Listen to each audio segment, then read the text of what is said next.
The search for a new venue continues. Hi, my name is Marcus. I'm the compiler of a collection of therapy quotes entitled 1001 Windmills of the Mind.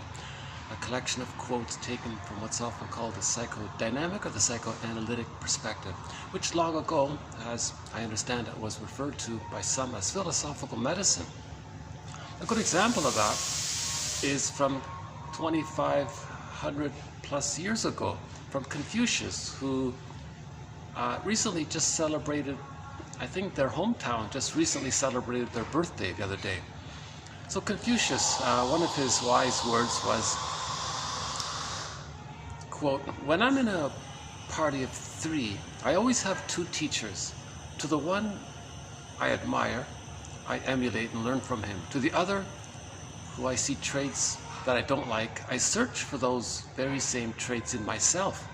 And that's how he learns. So that's a recognition of projection. So the psychoanalytic perspective, acknowledging that the unconscious is trying to be, wants to be made conscious, or another way of saying it is the innate drive for healing. Nature, the natural healing forces, wants us to be conscious of what we had to make unconscious. Of course, everyone's going to have some kind of unconscious, but we're talking about if something, if there's a situation for the child, for whatever reason, where he had to really make too much of himself into the unconscious. That means he doesn't consciously know himself too much. So if we can make the unconscious conscious, then we know ourselves more. Right? So we've been using Robert Bly's metaphor all along throughout this series. So one metaphor for the unconscious is that it's this long bag that we drag behind us. So by the age of 5, if there's trauma, so much of who we are, our potential and our feelings, the golden ball, our feelings, our identity, our sense of self, our soul castle even, gets put into this bag. So in the Odyssey, he wanted to get to Ithaca, his soul castle, and Penelope represents his traits, his softer traits that he didn't know about. So that marriage, that reunion at the end of the Odyssey just means it's for an individual to be reunited with himself. Right? So this, so our Ithaca, our Penelope gets put into the bag. And even our, and so much of the potential of the person, who they would be had they been loved or given a secure attachment style, given a secure holding environment, that kind of thing.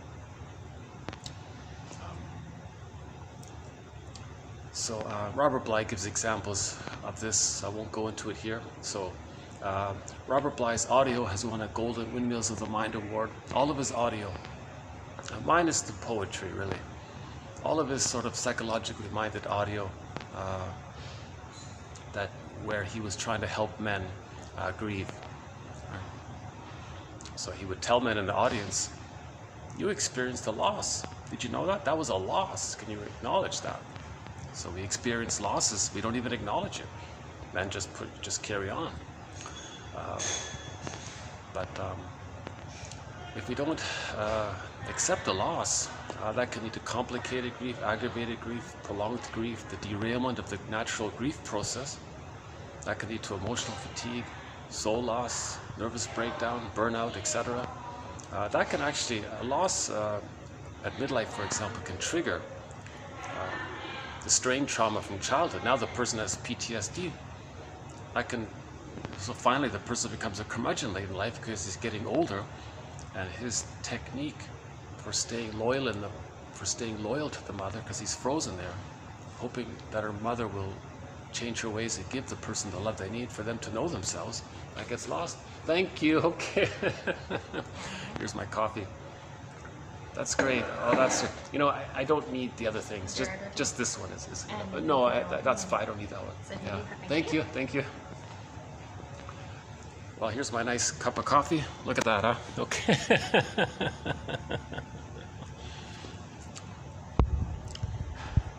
Actually, I'm in the same hotel where I've done most of my videos. But I'm experimenting with the little lobby area here.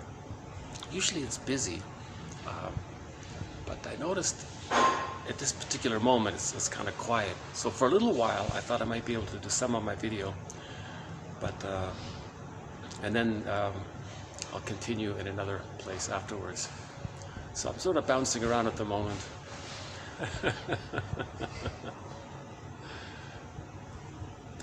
Yeah, I think you know, even when I was doing these videos in the countryside, outdoors, I was still getting a lot of distractions. You know, people who live nearby would wonder who's the stranger, and they would kind of scare you, try to scare you off, and you try to reassure them everything's okay, and you have to move, and it was quite a struggle to do videos outdoors as well. Ironically, indoors might be a little easier. But anyways, never mind that. I'm tempted to have some of that coffee. Huh? Let me have some of this little coffee here. It looks so delicious. Meanwhile, let me show you this little mini lobby here that I'm in before we continue.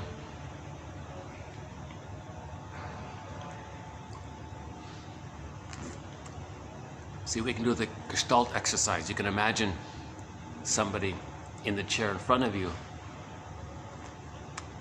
And just as a prompt to help you say what you needed to say, it might be relieving that way, right?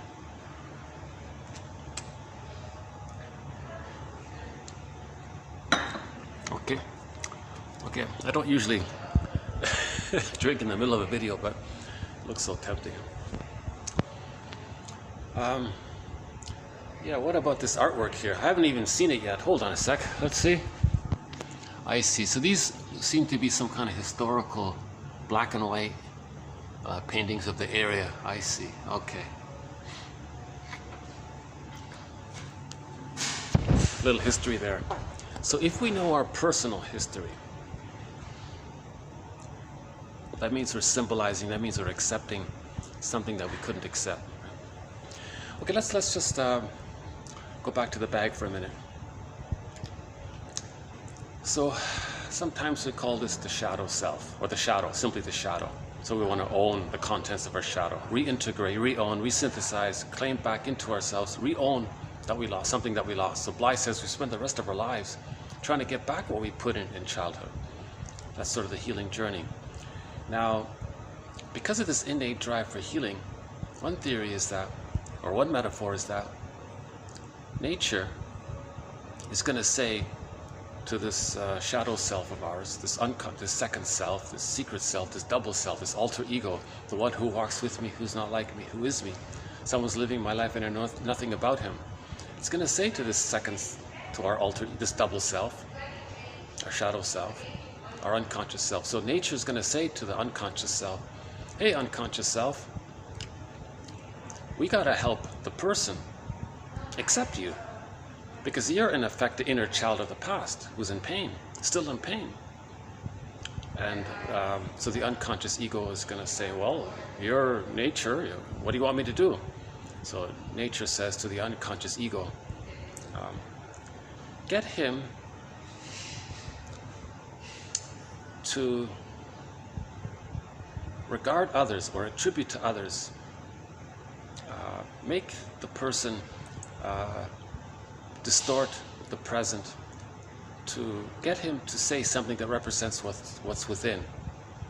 What do you mean, nature? Well, create a little film reel, okay?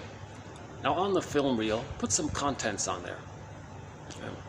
So for example, like what do you mean? Like for example, when the person was a baby, they were shamed. Okay. So that's, well, he says, well, we've got the hungry, enraged, empty part self in here. Good. Now put the imagery of the person's hungry, enraged, empty part self onto this film reel. Okay, did it? Done? Next, what do I do? The unconscious ego says to the nature, the voice of nature, the innate drive for healing. So this drive for healing says, all right, get the person to identify some non-threatening substitute other, right?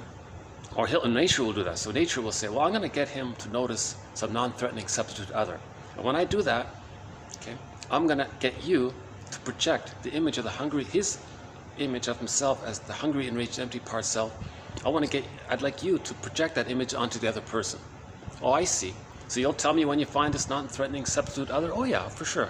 Okay. So the person sees some non-threatening substitute other. However it is, this other person is safe, non-threatening substitute other, this other person. So nature's, oh, there it is. So why don't we just give an example of prejudice here, right? So here's the newcomer. They're traumatized from the plunder system. They're trying to find a better life for their family. So disadvantaged, you know, they look a little different, and maybe that's bothersome because difference means differentiation, and the person didn't achieve differentiation. So differentiation is scary. They just want oneness with the mother. So let's pick a newcomer, let's say. So that nature says, okay, I found a non-threatening substitute other. Some confused, lost, wounded, lonely newcomer. Oh, I see. So you want me, with my film projector, to put his image of the hungry, enraged, empty, shamed self onto him. That's right. Okay, I did it. Okay. Now, by doing that, so now me talking, by doing that, the person's going to see this image and say, hey, look at that non-threatening, look at this other person. And they're going to say devaluing, shaming things about them, no good things about them. Now remember, no good means, when a person says bad, they mean shame. So the main emotions, sad, glad, bad, sad, mad, glad, afraid, bad, right? So that's the shame one. So they're going to say they're no good somehow. Okay. So the idea about this is that, so the unconscious ego might ask the nature, so now what? Now what's supposed to happen? The nature's voice. Athena says, well, we're creating a mirror. We're creating it. Well, that's right. You project it onto the screen. He's going to look into the screen. That's kind of like a mirror, right? Laughlin calls this the mirror defense. Right? Projection is the means of bringing repressed material to consciousness. So the unconscious ego says, I see. So we created this mirror for him. That's right. Now the person's going to say these shaming, negative things about this other person. That's our attempt to help him to see what's within. We're hoping that he'll pick up the idea that he's talking about himself, something that he can't accept about himself, and we're helping him to be conscious of it. The unconscious ego says, yeah, okay. Well, if he doesn't become conscious of it, so nature says, right, so dear unconscious ego, if he doesn't become conscious of it, you're going to keep doing it. Oh, I see, so I'll keep doing it until he becomes conscious of it. Right? So projection is when we attribute something about ourselves that we don't accept onto others. That's like creating a mirror to see what we're attributing. Okay, that's called projection. The person's doing this, number one, because it's too painful to feel it, but there's this drive for healing. Remember, if we feel, we feel it to heal it. We heal when we feel. It's constructive. In Greek myth, it's the suffering, right? Poseidon says to Odysseus, you're going to feel it to heal it. That's what he means by the suffering phrase. Not in a negative way, a constructive, mourningful way, right? So the person's going to have these negative opinion about others. At first, he's not going to realize he's talking about himself. So projection is confession. Prejudice is confession, etc. So that's, oh yeah, so back to the bag, right? So that's an example of psychodynamics, that there's this attempt by the totality of the system of the person and nature for healing, and owning our projections, witnessing our projections, is one of the means to do so. Another means to do so is that if the person is engaged in what's called repetition compulsion, creating the present, making the present a new edition of the past with the fantasy that they can change the past and have a better past, a much better past that allows them to have their feelings, and then they're healed that way. But it can't be done because there is time. So the person has to realize that repetition compulsion is a symptom or a sign or is synonymous with trauma. Now the person has to accept, oh my God, he's repeating because he has trauma. So that's another example of this innate drive for healing, recognizing that dysfunctional behavior, repetition compulsion, doing the same thing over and over again, it's not working, you're trying hard, this kind of thing, that's a mirror to know that there's trauma. Now, the more the inner child of the past is wounded in there, the more there's going to be effort to make the person conscious.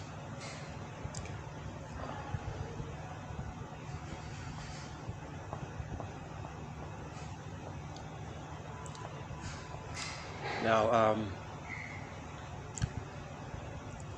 a huge area related to this is our thread on splitting.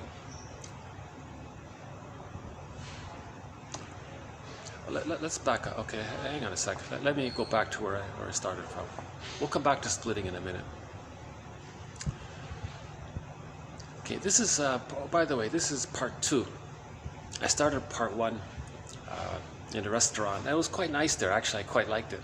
I ran out of battery, and guests were coming in anyway, so I had to move. So let's see how this venue is. It's oddly quiet for the moment, and I'm speaking in a low voice because I don't want to disturb the staff right behind me here, the front desk staff there. Or maybe they're being nice by being quiet. Anyways, the staff have been generally very good in this hotel. Okay, let's try to pick up where we left off in part 1. In part 1, we talked about the Jocasta style of mothering. We introduced the idea. It's been mentioned several times throughout. It's one of our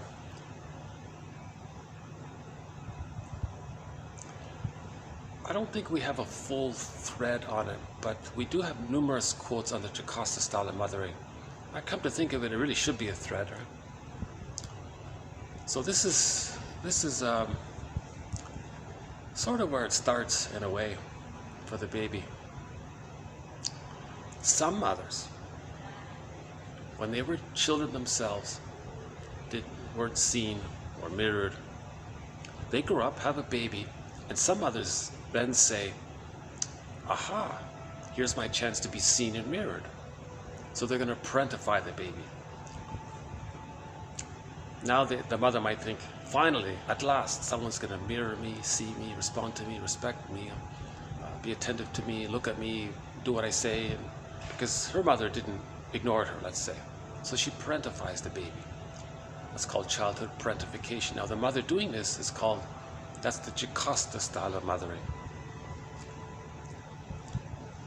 Now this phrase comes from the myth. Now pop culture hugely distorts the story of Jocasta.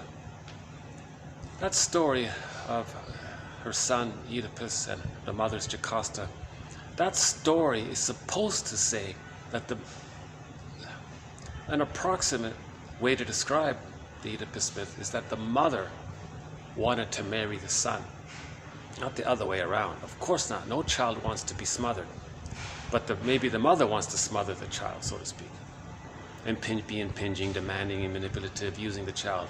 Okay. Now again, that's just a meta. Now when we say that, we don't mean literally. We're talking internally. So the mother's behavior creates an image of the mother internally. Again, object relations theory is the study of the internalization of interpersonal relationships. Now there's an image of the other that's impinging on the self, not allowing the self to differentiate. So the other impinging on the self, not allowing the self to differentiate, and you have this internally, it's a fusion there. They're one there. It's like, to describe this as a metaphor, it's like a marriage. On the outside world, they're one. They got married. They're a couple. They're one, so to speak. It's not an excellent metaphor, but it's an approximation. So again, myths and fairy tales are metaphors for internal dynamics. They're true on the inside. Myths and fairy tales are like dreams. We interpret them like we interpret dreams. All of the characters in one myth belong to one psyche, one mind. Every character is a fantasized personification of a certain theme within.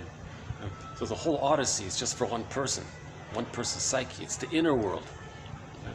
Myths and fairy tales, like the child said, are true on the inside, not on the outside.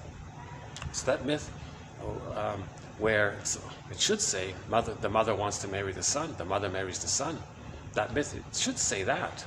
There's books saying that's the true story. Not the mother, not the son wanting to marry. It's pop culture distorts it. It confuses people to prevent healing. The plunder system wants to minimize healing. So they probably, the publishers they publish books that confuse people. If it's too enlightening, got to minimize that or something. So the true myth says, anyways, I'm going with those authors who say this. In particular, Zeph, and somebody else, and a couple of others. So the image of the mother marrying the son has nothing to do with some external situation. Now, in the external situation, the mother was impinging and demanding and using the child. Internally, that means the self and the other are kind of one there.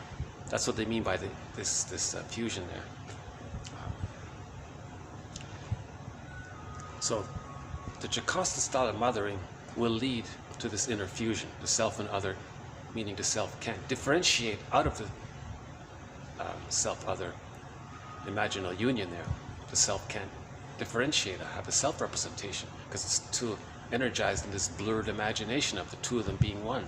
The mother doesn't allow separation, because the mother wants the child to be dependent on her.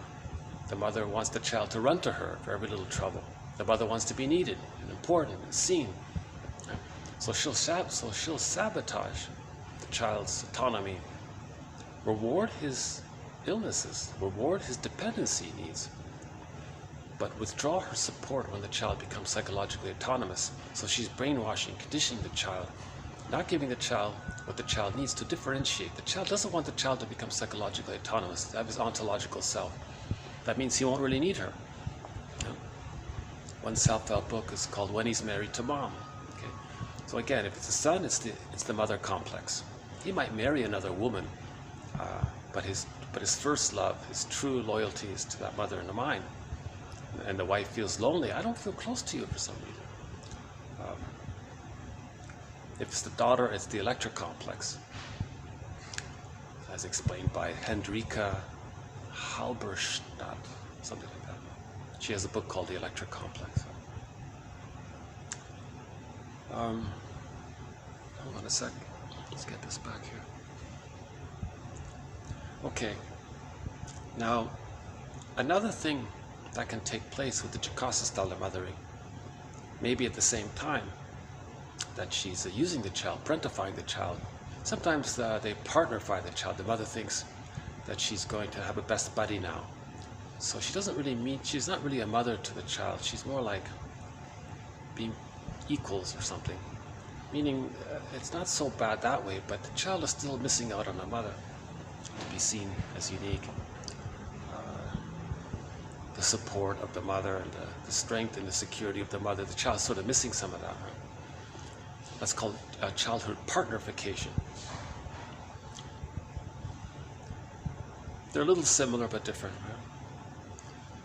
Okay, so this other area of the Jocasta style of mothering, which takes place either as an emphasis separately or blended in together with the other type, is what's called negative magic gesture. The mother herself was shamed when she was a baby, didn't get the love she needed. So she grows up as a child and doesn't offer the love that her child needs to communicate to her mother in the mind that she didn't like how she herself didn't get the love that she needed from her mother. So this mother, who's using the Jocasta style of mothering, is very angry at her mother. She wants to show her up, embarrass her, tell the world what a deficient, pitiful mother she had, who couldn't love her own daughter. She's angry at this. She wants to tell the world, tell herself, tell her mother in the mind, the memory, tell her family, tell anyone. She's just angry. So a woman using the Jocasta style of mother has a child, and her urgency, let's say, is that she's still stuck in the battle with, now we can say, with the mother in the mind, because the actual mother might not be around, let's say. So she's going to say to her mother in the mind, hey, mother in the mind. So she's still stuck in this battle with her mother in the mind. When I was a baby, I didn't get the love I needed from you. I didn't like this. I'm going to be just like you and show you what you did to me. So your grandchild here, I'm not going to give your grandchild the love that you needed. I'm trying to show you up. I'm trying to show you. Maybe you'll be embarrassed. Maybe you'll see and recognize your mistake. Maybe you'll change your ways. Now, this is all a secondary delusion, but the positive intention is the woman is trying to get in touch with her anger about this. The daughter's angry at her mother. Someone said this is one of the most complicated topics, the daughter's anger at her mother. She often transfers it to the father. The father can't compensate for that, so now she's enraged at the father or something. The father didn't cause that kind of primal trauma. Anyways, that topic is coming up here. Anyways, so let's go back for a second.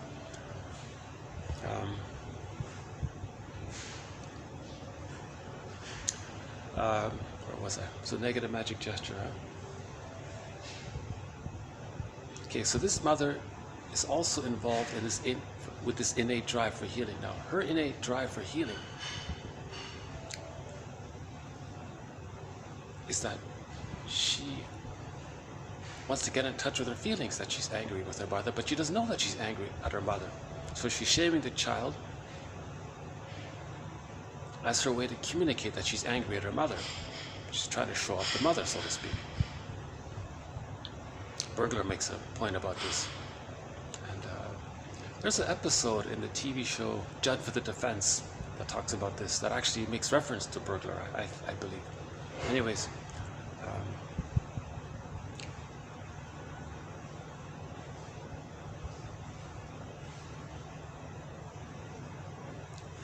now her positive intention, number one, is that she's creating a mirror to see herself, how she was treated. The way she's treating her daughter or son is for her to see how she was treated. And we had a quote about a year ago, almost 2 years ago, where the guy dropped off his kid to be taken care of for the first time with the grandparents. And the guy later on noticed how the grandparents were treating their own grandchild. And the guy, oh my God, I get it now. This all makes sense. I see it. This is how you treated me. And it was a huge enlightening revelation to see that. The parents never changed their ways. The grandparents never changed. They were emotionally abusive or neglectful to the grandchild. And the child now, who's a grown-up, sees how they're treated. And they had a huge insight by this. It all made sense. This is what you did to me. I can see it here. You know?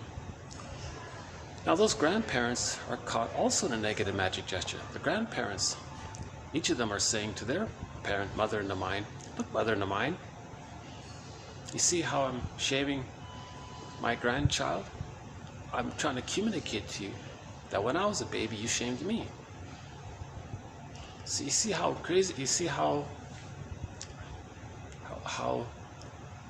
this is called Sisyphus. So the story for this is Sisyphus, the futility, the sadness of it all,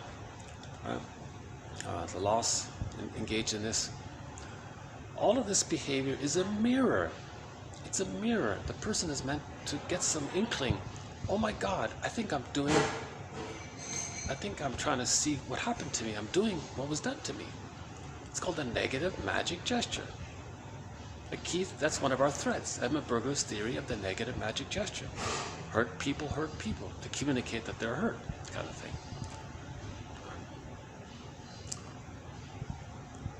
Okay, so that's this illustrates this idea of Jocasta.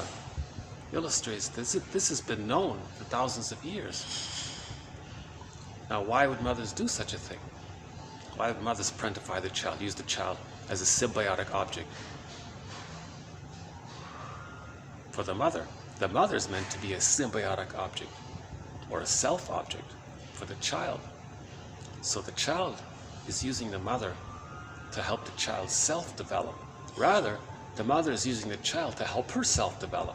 That means the child's not getting their needs met, they're shamed, they feel very shamed by the emotion of shame is depicted in myths and fairy tales as the hell scene, the inferno, burning, biting feeling.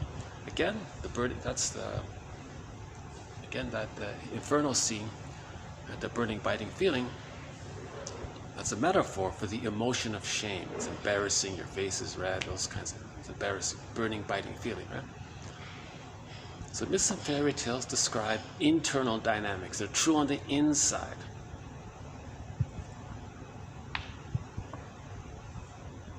The image of the guy, Mr. Dis is prenatal distress syndrome, right?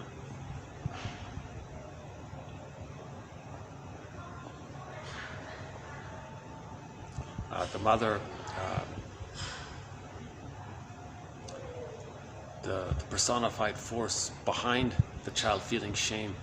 Okay, that's the image of the guy with the horns, right? Or the Minotaur, or any frightening creature in a story. The child creates an image of the mother as a devouring monster that wants to eat him, like in the Cyclops, the Odyssey. So the child, that's a whole issue right there. Why does the child create an image of his mother as a devouring monster that wants to eat him? It's called projection. Remember projection? The child's enraged, but he can't accept it. His rage he sees onto the mother. It says the mother's enraged. So when you say other, another is something, he is something, it helps you to not say I am that. Usually, it's a projection. So the baby can't say, he can't feel that he's enraged. It's too much for his system, too much excitation. His ego can't hold it. So to help with that, he just says the mother's enraged. He feels a little relief from that. Again, all defense mechanisms are maneuvers of the mind, operations of the mind, mechanisms of the mind to squelch, to run away, to not feel anxiety, massive anxiety.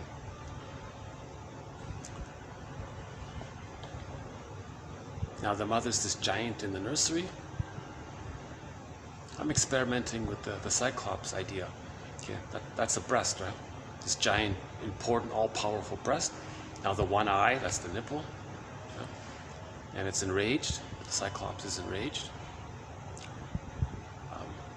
Now why does the Cyclops want to, why do they show that the Cyclops wants to eat the peep? What's that about? Again, myths and fairy tales describe psychology. Myths and fairy tales are metaphors for psychology. So what's the psychology? Well, at the nursing, the baby wants to take in, incorporate the milk, the soothing, the love from the mother, the vibes of the mother. The baby wants to have that kind of internalization, this taking in, right? But he's being shamed by that. Now he has this wish to take in, that got suppressed. It's projected. He can't feel his own wish. He can't feel his own needs. He doesn't know what he wishes and needs now. He has it, but he doesn't know it. Now if he doesn't know it, and it's too painful to know it, he projects it. Now he says that this enraging monster wants to take him in, devour him. So one book is called So the Witch Won't Eat Me. In Hansel and Gretel, the witch wants to eat the children. So that's a condensation. So in dreams, myths and fairy tales, they condense things. Things can flip around. Something you say about other, it's for the other. And it can be said in reverse. It's called condensation. There's lots of displacement. A lot of things are going on in a dream. So in the story, you see Armand Assante playing Odysseus in the TV miniseries The Odyssey. That has also won a Golden Windmills of the Mind Award, by the way. The TV series The Odyssey, starring Armand Assante. That's the best film version of it. What's his name again? I have to look it up. It was a joint film production between a famous Russian film company. They used one of their best directors, plus the Hallmark company. They got together to create this Odyssey. They filmed it in Turkey, I think. Great TV miniseries. Not so much the first part, but more about the second half, the second 2/3. Okay, so the baby has an image of a devouring monster that wants to eat him. That helps him to not feel his rage and his wishes. He attributes it to the mother. And we see that in the Cyclops, eating the people, right? Now finally, Odysseus attacked the one eye, the nipple. Maybe the baby managed to bite the nipple and he escaped. Or like Odysseus escaped. Maybe something like that. Just to get just the working hypotheses. It'll be updated, modified, corrected, and so on. Again, all hypotheses, right? Like Robert Bly says, everything you're about to hear, 30% of what you're about to hear is wrong. It's up to you, dear audience, to figure out which 30%.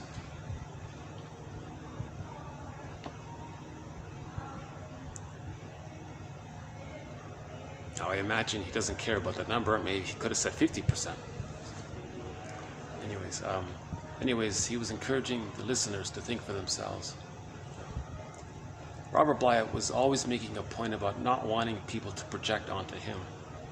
He didn't want to be like Jung. He liked the projections. He said, "No, I don't want this." So he was always reminding men, "Don't project on me." And he would purposely tell stories about himself to discourage that.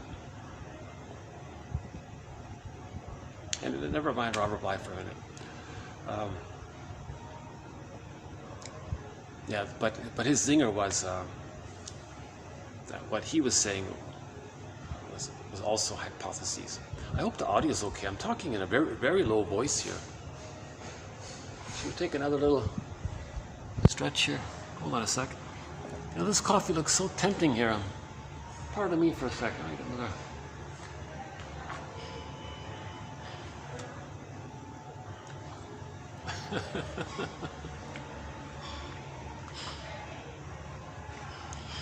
Look at the fake flowers.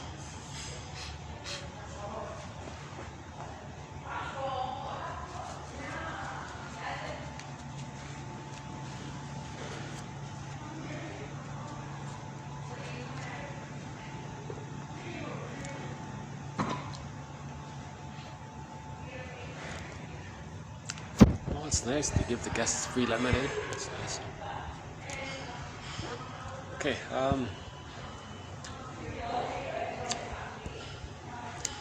So, a lot of women are using the Jocasta style of mothering.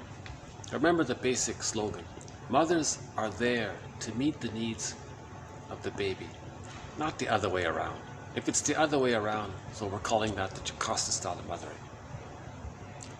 So what does the baby need? First, he needs a welcoming, accepting womb environment. When he's in the womb, it's got to be safe in there.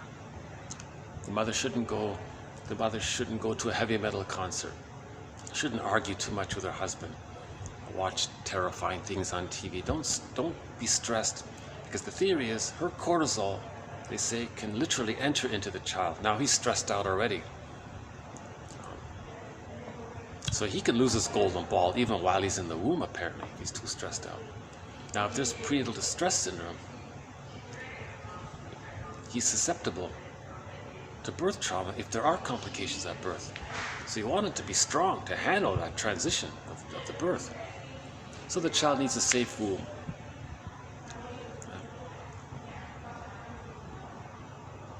Some people say the child can even sense that the mother and the baby are connecting already, especially in the later stages, that there's already a little bond there.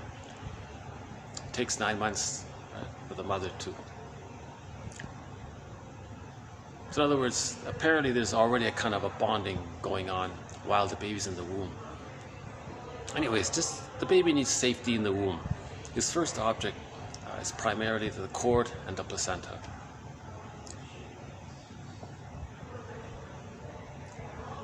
Ideally, when he's born, there's no shock. There shouldn't be any procedures or shocks. The cord stays, the placenta stays. That's his first object. So what if it's messy? The placenta can be put in a bowl. It could sit on the bed for a day or two. skin-to-skin contact. The child needs skin-to-skin contact. The smells stay. Okay. Some babies want to latch and nurse right away. Some babies, they say on average it can take up half an hour or 45 minutes. But the baby lies on the mother's front near the breast, and the child, according to his needs, will nurse as he needs. Now the exception is if there was epidural or something, and the child, he may need a nudge that way. But we're talking about normal birth, right? Again, I'm not a doctor, that's my disclaimer. I'm not a shrink or a therapist, professor, I'm none of these things. I'm simply the compiler discussing these quotes. Whenever I catch my mistakes, I like to update them. That's called a lotus birth, natural childbirth. So the child needs a natural childbirth, barring special exceptions, barring special emergencies, barring special cases. We're not talking about, ideally, that's what was meant to happen. He's loved in the womb, he feels strong, he can come out, he expects right away to latch to the mother. He shouldn't be removed. Forget about the scale and all these. No, cord stays, placenta stays. You want the womb life to continue. The baby needs an extended womb. There shouldn't be a shock, betrayal that he lost the womb. That's a shock, that's a betrayal, shock trauma. If he loses the womb, if he's removed, oh my God, he's shocked by that. So that's birth trauma right there, one example of birth trauma. Not only the epidural and the forceps and all of these procedures. If he's just removed for more than even a couple of minutes, it's not supposed to happen, right? So the baby right away is handed to the mother, lies on the front, smells, stays skin to skin, the room is warm, all of these things, no severe bright lights, these kinds of things. Might even be, they said it should be dark, just a few candles kind of thing for the others. So ideally the child needs a lotus birth if possible. So the continuity of the womb life continues. Now in the extended womb, that's called the maternal holding environment. Not only the fact that the mother's holding the baby physically, but the baby's going to be attuned to the baby's feeding needs, elimination needs, comfort needs. The mother's going to be attuned. Now how does the mother know how to be attuned? That's why the theory is, at the moment of birth, the mother produces nature. The nature in the mother produces all of these hormones to help the baby bond to her. The smells are there, the baby knows that's his mother and so on. But to keep, Klaus and Kennel say, this helps the mother herself to get in touch with her maternal needness, her maternal instinct, her maternal life force availability becomes available, and she's aware of it. And she's in touch with this, to use this. It allows her to understand the baby's signals. Now the mother can instantly respond to the baby's needs. So she's providing an extended womb. Okay. So whatever the baby needs, wants, there's no conditions. It's just like in the womb, everything got met automatically. In the post-womb, the same thing happens in the first 4 to 5 months. If this takes place, this is called the child getting his symbiotic needs met. If he gets his symbiotic needs met, okay, now he's developed, received the love. Now he can hatch out of the second egg. So that first 4 to 5 months, the metaphor is that's like a psychological egg. Mahler says the psychological birth of the infant doesn't automatically take place with the biological birth. First the child needs a second womb. We call that the psychological egg. He has to enter into it. If the child doesn't enter into it, that can lead to some very complicated personality patterns. The bully pattern is aggressively trying to get someone else to fuse with him. The hostile, provocative attachment style. The aggressiveness, addictiveness pattern. The detached version of those three, the iago pattern. Now you got the symbiotic character disorder, which we don't know much about yet. I'm still hoping to get information about that one. And a few other patterns. Edmund Berger's theory, called the mechanism of criminosis, is from there. assume. Because they don't know what to do they don't know how to express their anger at the mother for that. That's a huge, huge betrayal. We have one quote from Menninger. He says, the greatest hurt of all, quote, mother failed me.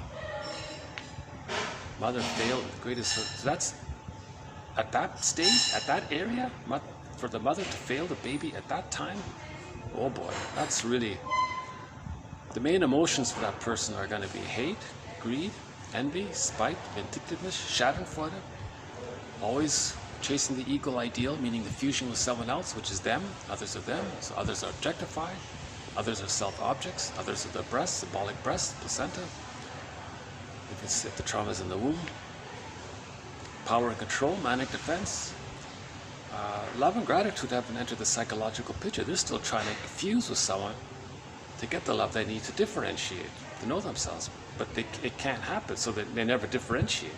So this behavior of it is that they're always disappointed, but they got to try again and again.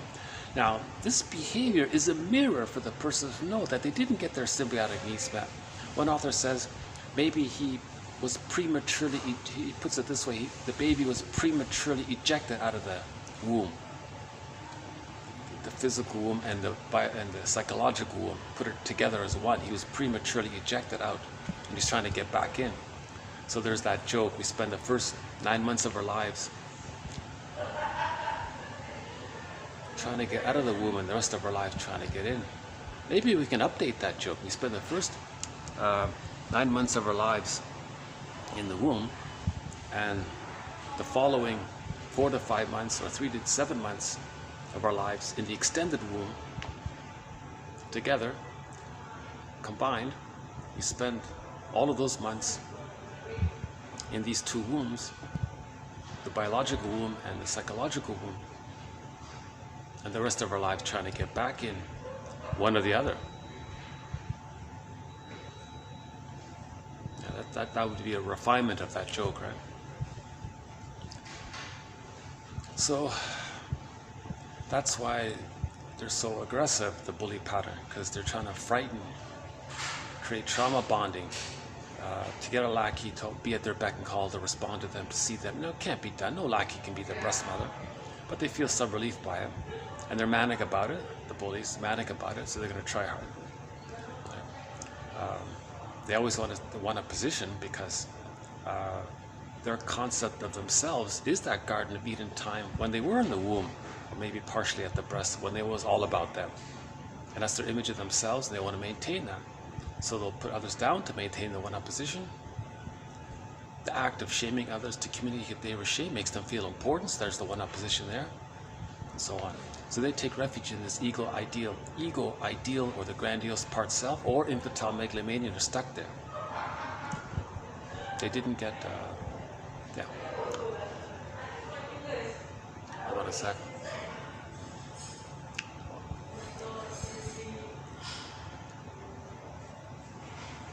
Hold on a sec. Should we take a little peek outside here? Where are we here? Huh? Yeah, okay. There's some condos here, huh? Let's just take a little break here while I'm distracted. What's over here, huh? Oh, these are big curtains. Oh my goodness. Wow, look at this. Look at this curtain. The whole thing is one piece. Oh, here it is. Okay. So here's the outdoor. Huh? Can't really see much. Yeah. How about on this side? Huh? Yeah, I can't really see much here. Huh? It's a nice little lobby, eh? Yeah. Okay, so let's make sure I don't get these people in the background here.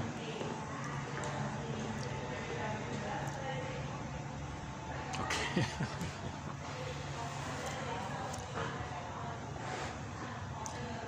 That's really a sign of my PTSD, that I'm so easily distracted by like little noise interruptions in the back. Sometimes I can handle it. You know, 2 videos ago, 3 videos ago, I could handle that kid screaming for a while. That's good. That's a sign of my healing a little bit. So what is so we were talking about, so what does the child need? Right?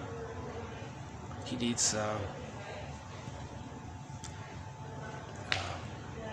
feel safe when he's born, accepted when he's born. He needs to enter into this egg. Now remember, if he doesn't enter into this egg, he doesn't achieve the psychological birth that takes place later down the road. Now the bully pattern, they're still trying to get the egg. Okay, but it's a one-way ticket. We played that song in the last video. Check out the last video. We played the song One-Way Ticket. It was sort of a one-hit wonder from the 70s by the band Eruption, sung by Precious Wilson. It was a song about her ability to grieve. She's going to go to Heartbreak Hotel and feel the blues, and she can do it. And ironically, it's a pop disco song because she's celebrating that she can feel.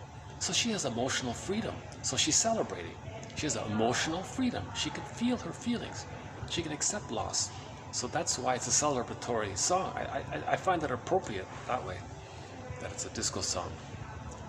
That she can grieve. It's a happy thing. You know, I can grieve. I can accept this loss.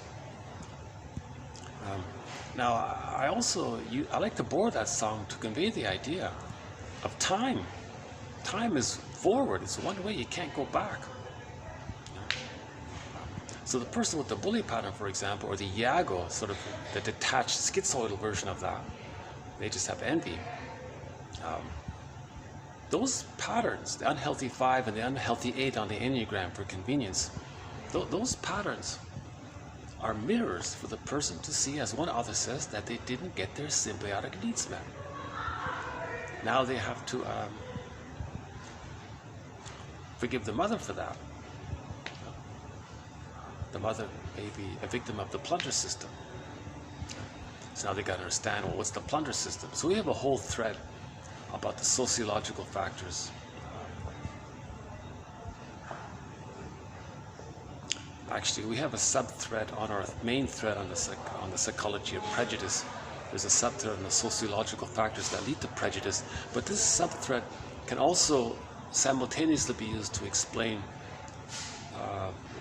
how some others are victims of the plunder system. So I won't go into that one there, that takes a bit of time.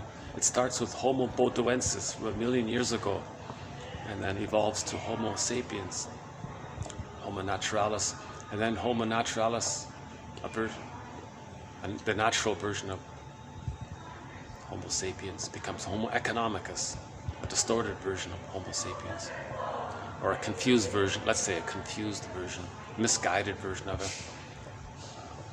I'm not sure the right word there. What's happened here? Got some more light here. Okay, and so on. Let's say the child does enter into the maternal holding environment. The child's sense of his uniqueness. Every baby's unique. Nature's greatest miracle. Every child is nature's greatest miracle. Never in the past was there a child just like that child. Never in the future will there be a child just like that child. It's quite unique, right? That's his sense of self, is getting in touch with this uniqueness of himself, and to enjoy that kind of thing. So the theory around that is, Mary Ashwin and others explain it, that the mother's eyes is a mirror for the child to see himself and know that he has that about himself. Meaning, in the first few months, in the first year, let's say, the child's going to look into his mother's eyes. What does the mother see? If the child sees that the mother is looking at the child in a way that the child is supposed to play some kind of role or function for the mother, it doesn't work. If the mother says, aha, okay, my little son or daughter is going to be a wealthy person, take care of me. Oh, okay, well, what does the child want? How do you know that's the child's, how do you know that's the child's future? This happiness is going to He may rebel against something like that. He wants, his nature for him is to get in touch with it, to express his uniqueness. Why don't you validate his uniqueness first? Then maybe he might become successful out of that. So in other words, if the child sees that the mother is expecting too much of the child, that the child is supposed to save her, or take care of her, or always be there for her, or maybe feel guilty for her. If the mother says, you know, I'm angry at you, you caused, you disrupted my life here, I'm going to put up with you, and the child sees some of this kind of stuff, that's not going to work. The mother sees the child and goes, wow, what a delight, what a unique, what a treasure, what a gem, what is precious. Back to that song. Her name, yeah, Precious Wilson. Borrow her first name there, Precious. The mother would want to think that this is very precious, it's unique, and she's a guardian and protector of this uniqueness, the guardian of the true self, they say. And the child sees in her mother's eyes that the mother is looking at them in this way, and that's a mirror for them to see, oh, I'm precious, I can validate that. So they have it, but maybe they need to validate it, so they call that mirroring. I don't fully understand this area, honestly speaking, but for the time being, we'll just go with what we have, update it. So the child needs to be seen and accepted. That's called his mirroring needs. That helps him to differentiate.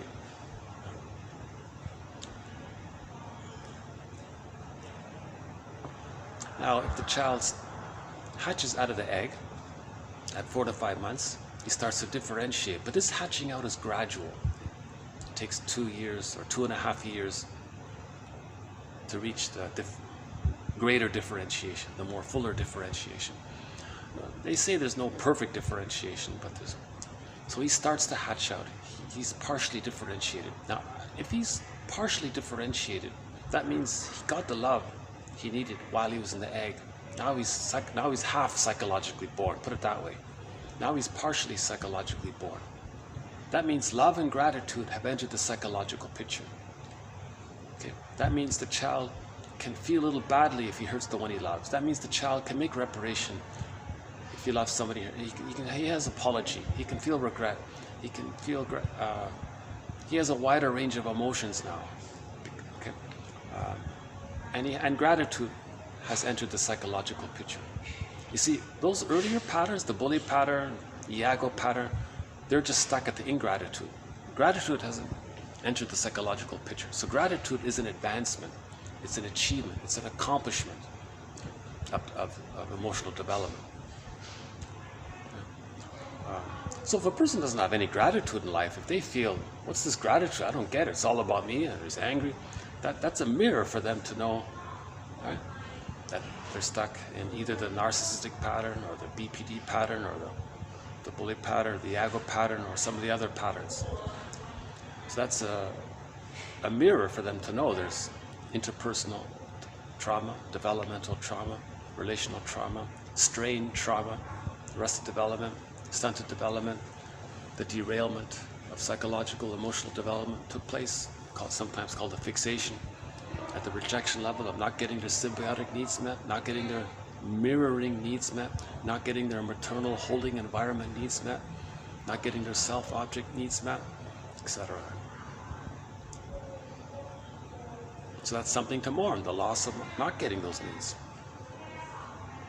It's a loss not to have those needs. We want to mourn this loss. Where were those needs? Didn't get met. That's something we've got to move towards mourning.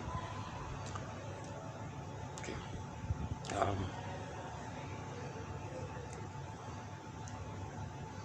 Yeah, hold on a second. While I'm talking, I'm thinking about when are they going to stop talking in the background.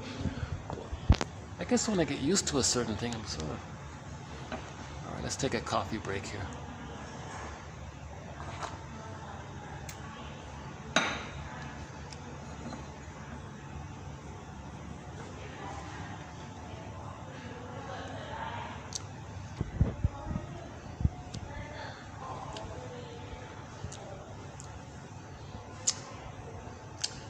Unfortunately, they're not letting me use their meeting rooms here. This hotel has 2 little meeting rooms. I noticed now they're locking the doors. I used it once. I was able to. the staff let me use it once. Now I noticed they're locked, so maybe they're saying, "No, you got to book it or something, or pay for it or something." How are we doing here? Okay, so a mother who uses the Jocasta style of mothering is not meeting the baby's needs. Each time the mother does that, the baby feels shame. If the mother's absent, by the way, just physically can't see where the mother is, the baby thinks the mother's disappeared. That's that squealing we heard. A couple of videos ago, there was a 1-year-old kid, and the mother was ignoring him. I saw it, and we could hear it in the video.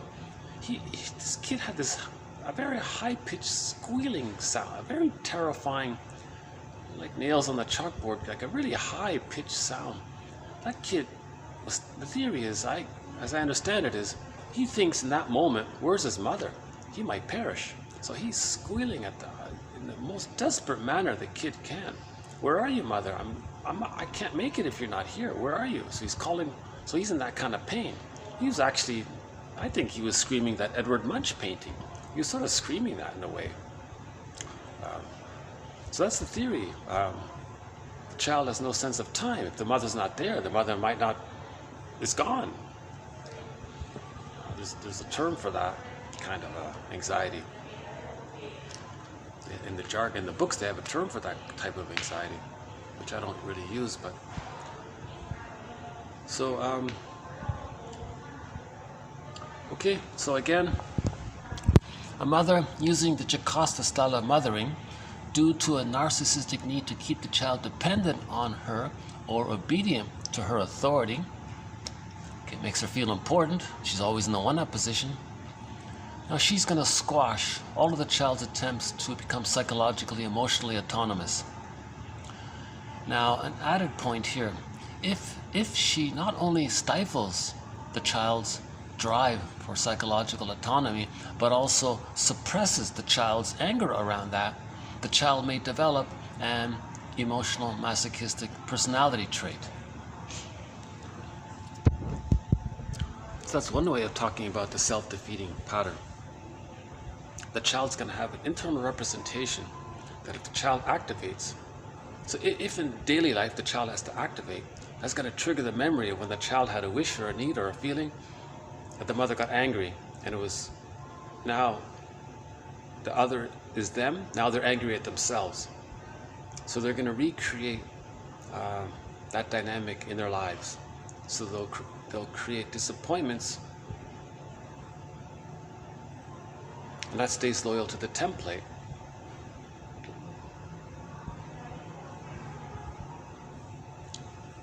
Now, when they can't be themselves, they're going to be reminded of the mother.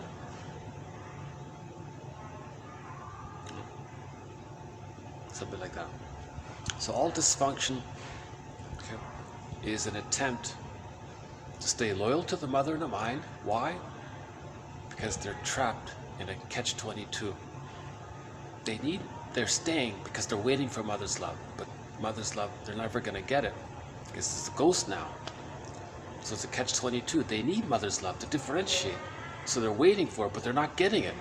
If they leave, they feel the Edward Munch painting. They can't do it. It's too much. If they stay, it's a dysfunctional, unhappy life. So that's sort of the dilemma there, right?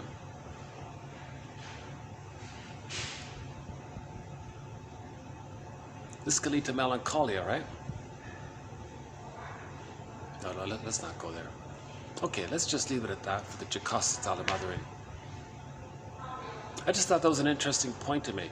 The mother rejects the child's autonomy. The child has feelings about it, and she punishes the child for those feelings. That can lead to self-defeating behavior. Because the pain around that, to recreate the pain around that, the person's going to do something self-defeating. That may trigger that pain around that. So they're recreating the psychic pain around that to stay loyal to the mother. So to stay loyal to the mother, they have to recreate the kind of pain they felt when they were a baby. Right? So self-defeating is a link to the mother. Put it that way. Self-defeating behavior is a link to the mother. Because they never got the love they needed to leave her. So they're stuck there in the target of a negative connection with her.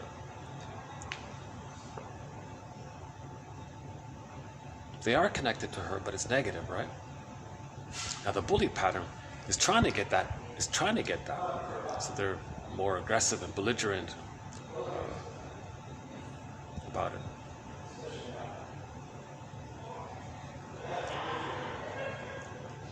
Now, a mother who uses the Jakarta style of mothering, it can lead to one author says here, it can lead to either asthma or anorexia. I was just briefly saying in part 1 that if the mother wants to subdue the baby, I guess, she may force feed the baby and the baby can't really breathe. Some mothers do that apparently, to control the baby, to have one-up power over the baby. They do such an awful thing. Now the anorexia part apparently is a protest against development. The child's just not going to grow and develop. They're going to stay in this withdrawn earlier state because it's too painful to continue development because the mother's going to reject it all. So maybe there is a sort of unconscious appeal when people see super thin models or something, or maybe they're demonstrating, yeah, I'm rebelling, yeah. And maybe we see that, oh, she's rebelling. Maybe we wish we could have rebelled, but maybe we are in our own way, but we're not seeing it now. But they're a caricature of rebellion. So maybe anorexia is a caricature of rebellion. It's not a thread here. I'm not going to cover that topic. We do have a thread on emotional eating, but how are we doing here? Okay.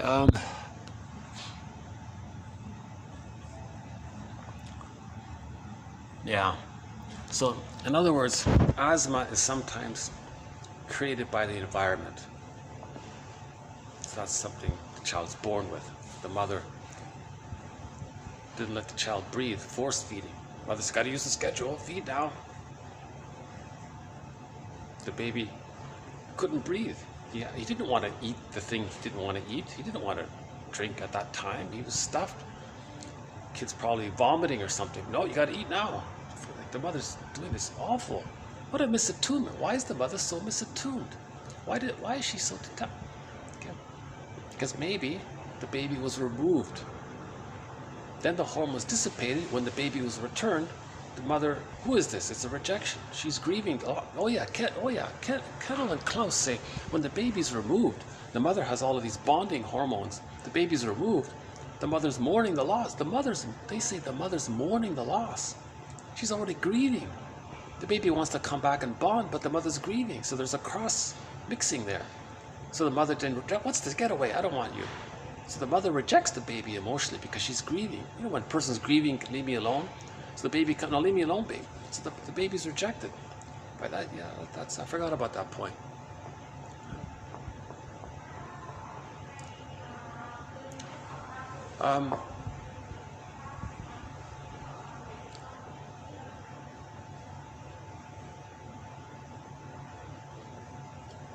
Okay, yeah, so we'll do a little bit about the narcissistic pattern. Okay, those with the narcissistic pattern are more concerned with how they appear than how they feel. That's Alexander Lowen. He wrote a book about narcissism. On the front cover is the little white flower about it. Okay, so they're more concerned with how they appear than how they feel. So that's a good summary of it all, right? More concerned with how they appear. So they'll marry a partner if it makes them look good. They don't care how they feel with the person. They just think, we look good. They look good. They're not focused on what are they feeling. What are you feeling? Well, I don't know, but I think it looks pretty good. So the feeling around that is that it's closer to the ego ideal. It's closer to them.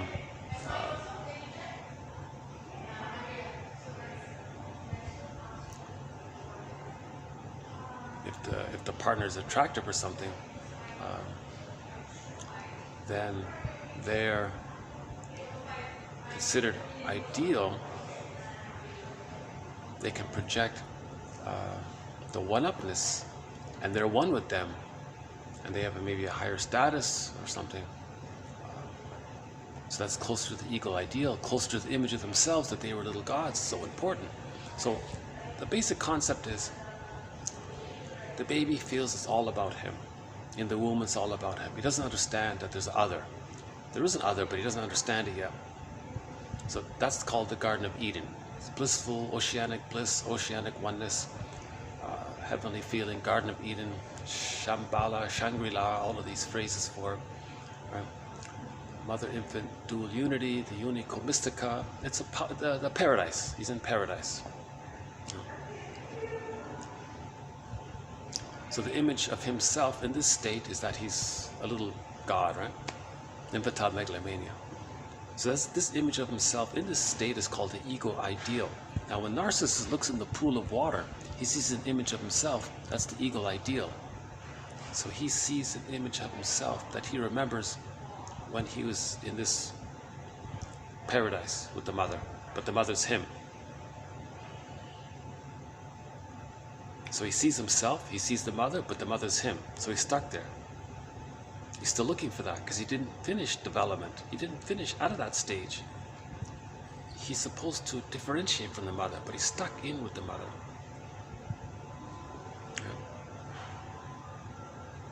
So he's going to spend the rest of his life trying to recreate himself as this little king. Right?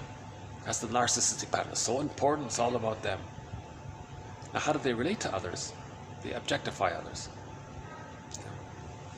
Meaning others are just there to handle their negativity, at the same time provide the nurturance, the good opinion of them that they want. So this is very much in the cake and eat it too area. They want to do bad things but still be seen as good.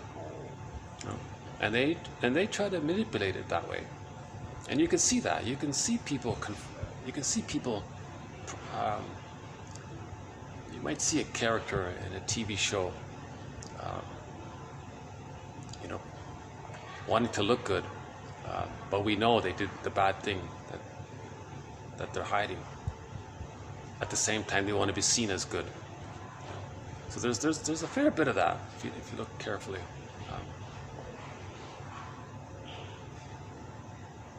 So a person with a narcissistic pattern might have might think and feel some awful ways, but they may advertise how bad it is and make themselves look good in advertising how the thing they enjoy is so bad. And they may engage in the bad thing, let's say the prejudiced personality. So let's say a person with a narcissistic pattern acts in a prejudicial way towards others, but when he's speaking, he says how wrong it is to think that way. And as he's saying it, you think well of him, but he actually engages in it. So he's getting both. He discharges his negativity and is seen good. Okay, so the prototype is the placenta. The placenta metabolizes literally the child's elimination, and the placenta, the cord, provides the nurturance. The breast, the mother metaphorically handles the child's feelings.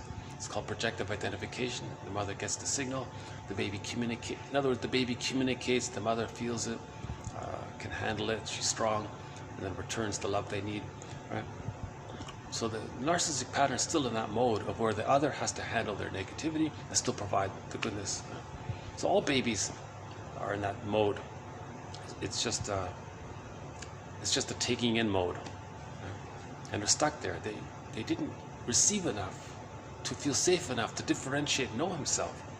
That's right. So they're stuck in that earliest stage. Right?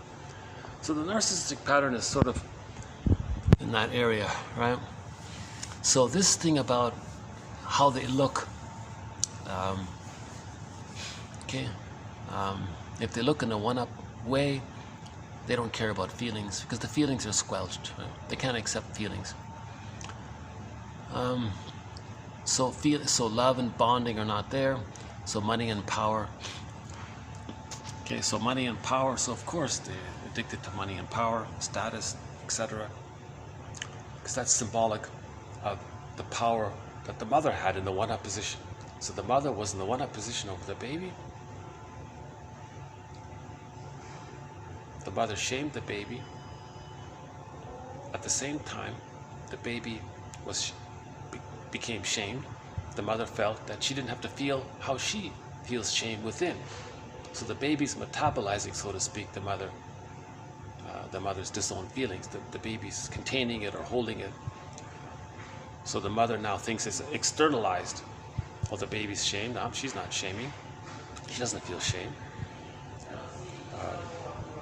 Now the mother doing this gets some feeling of safety by this stress, so she gets a little better feeling by it. Maybe she partially feels bad about it, but she denies it. If she's more motivated to express her anger at the mother, look, mother, you shamed me, I shamed your child, to communicate that you shamed me, haha. So she's in this victorious battle with her mother in the mind, kind of ignoring the child in the process.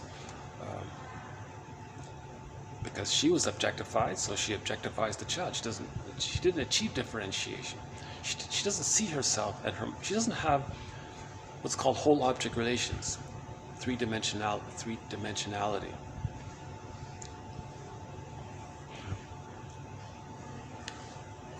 So yeah, so that he made a reference here to the movie as a good example about that.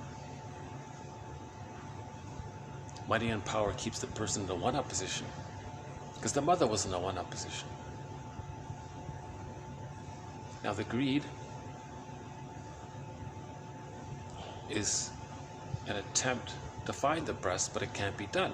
It's a one-way ticket. Nursing was a one-time deal. You can't, if you still keep looking for the breast, it's inexhaustible. Because it doesn't click in, it doesn't satiate, it's past that critical time. The neural networks in the brain are wired, it's set there like a template or a stencil, pretty much. It's kind of set there. Still trying to get what you needed, it just skips by or something. It doesn't sink in. That's why we have to mourn the loss. By mourning, we feel, then we can rewire, as they said.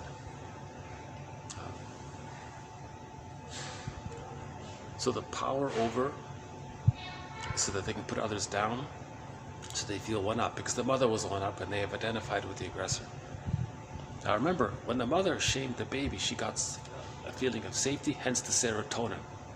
So serotonin is the emotion is the chemistry of safety, from the mammalian brain's point of view. So if the mother, from her psychic structure, so just in general, when something gives a person safety, they get serotonin. So, for a little while, in part one, at the end there, I was starting to feel safe and comfortable. I was starting to feel a little better. So maybe I was getting a little serotonin. Here I'm getting mixed feelings when I hear these dialogues in the background. Kind of distract. I don't know why it distracts me so much, but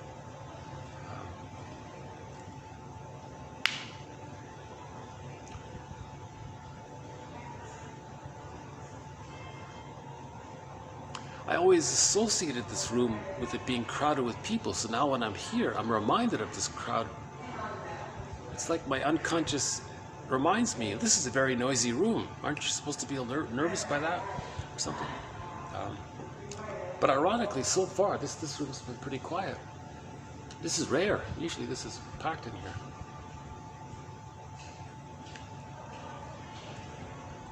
Okay, how are we doing here?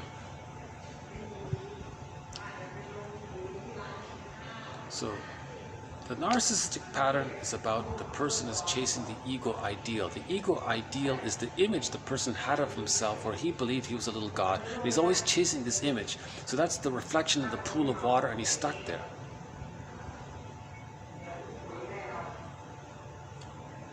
Now every time he does something, that's all he has, right? Like he doesn't have differentiation, so he doesn't have love and gratitude and interest and care. He doesn't have a why. He doesn't have the potentials of the true self, the capacities of the real self, mutuality, creativity, joy. He doesn't have these kinds of things. Now he has cognitive development, so he can do things that way. He can invent, he can do well in school or something. He can do other things. But in terms of, from the emotional perspective, He doesn't have a wide range of affect. He just has hate, greed, envy, granby, spite, vindictiveness, schadenfreude, the chemistry around power and control, the schadenfreude, the manic defense. So there's adrenaline, maybe there's endorphins, because sometimes in the manic defense you do something to the point of pain, then you get endorphins. It's that runner's high, they call it. It's not really a healthy thing, as I understand it. So he says here, money and power are a substitute for love and bonding. If a person feels and has love and bonding, they're not manic they're not so crazed about power and status. If you feel, therefore you am, you're comfortable with yourself, you can enjoy solitude, you can enjoy your interests. You feel safe within, you have the serotonin from that, I guess. Okay, the one about acting out. Clients, I don't think I did too good a job there on the narcissism. The etiology, the psychic structure of the narcissistic pattern in the template is the image of the self and the image of the other. It's either wanting to be one and it's missing, that's the bully pattern, or it's one but it's negative. So the self and other are one. They can't mourn losses. There's a lot of splitting going on with that.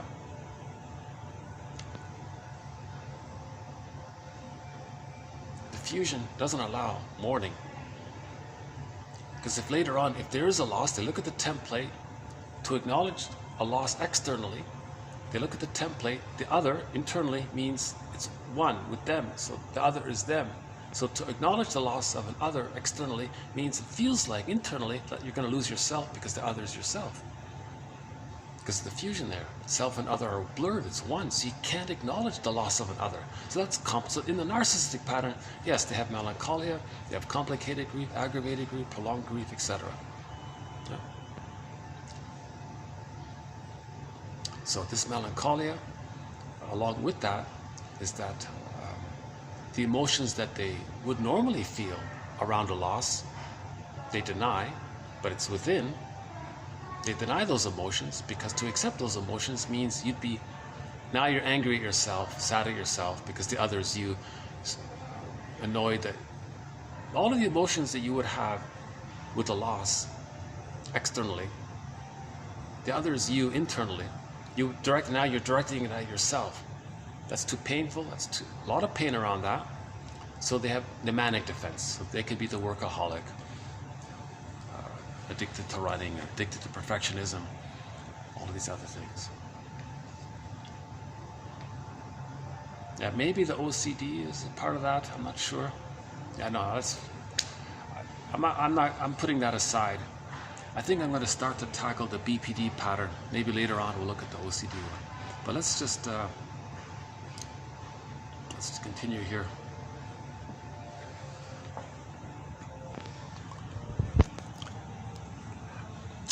Okay, so the goal is to separate. So that's what the whole mythopoetic movement is. So back to Robert Bly. The whole mythopoetic movement was helping men to differentiate. Bly said, you got to say goodbye to the mother. The story of Orestes, metaphor, express your anger at the mother. At some point, every man needs to feel the anger towards the mother.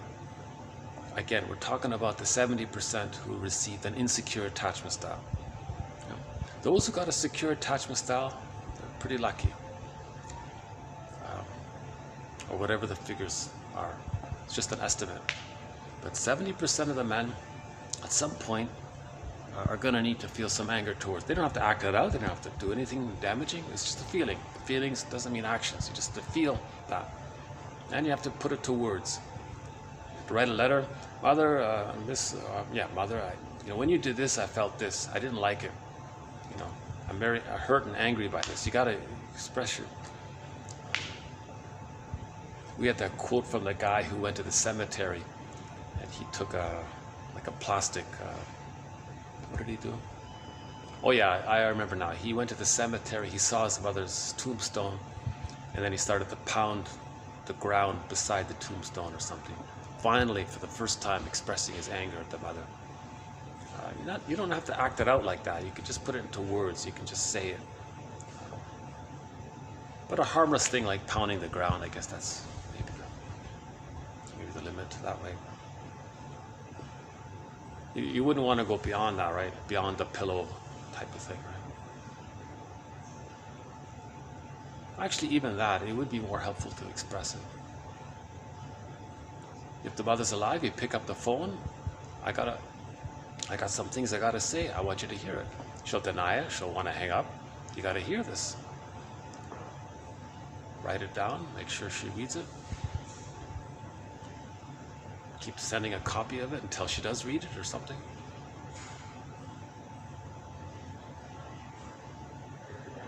So in the grief work process, at some point, someone's got to feel angry, shocked, surprised that the mother is so misattuned, so malattuned, this chronic strain trauma, this constant misattunement.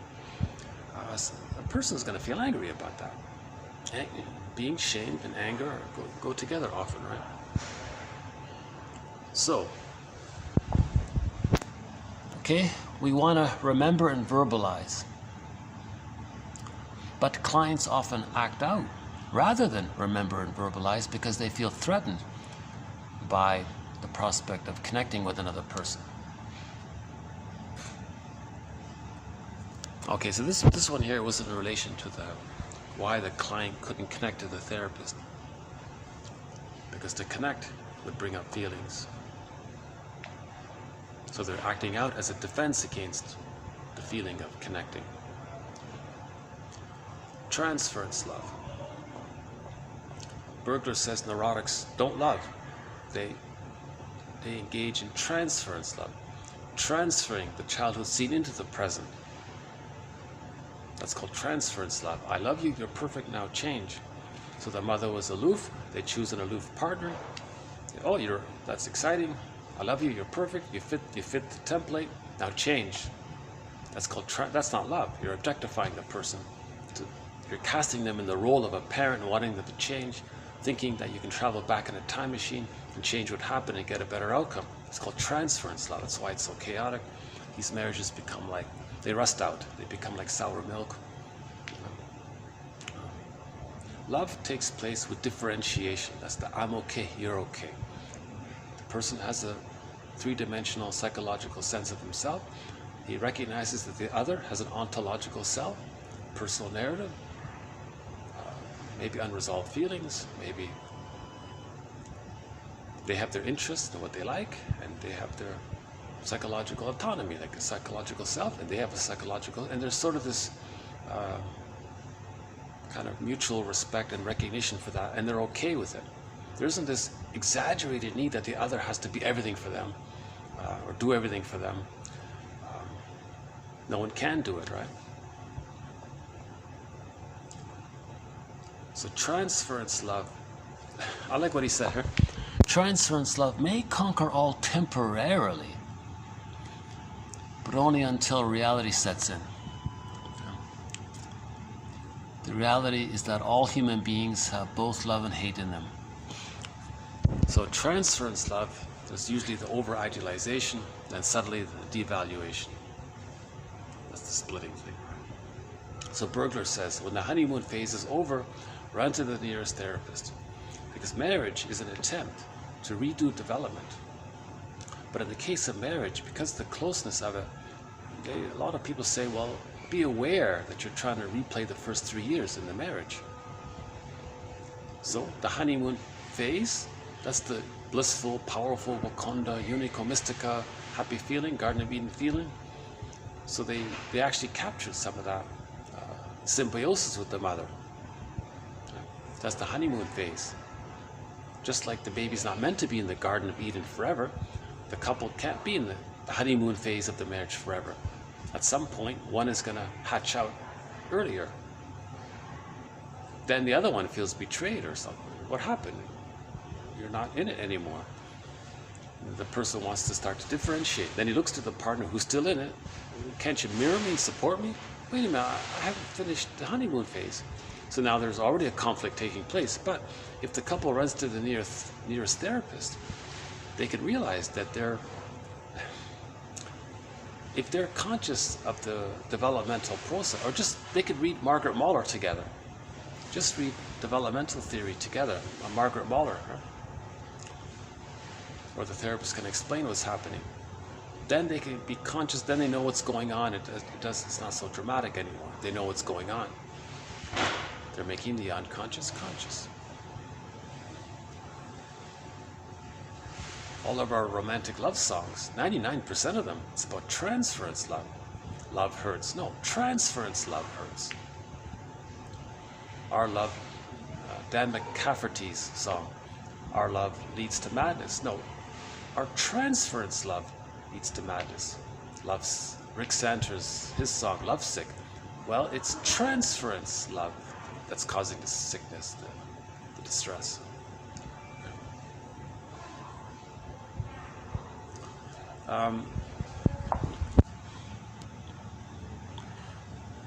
Okay, just a quick one here about dichotomous thinking. So dichotomous thinking is a manifestation or a mirror to know that there's splitting.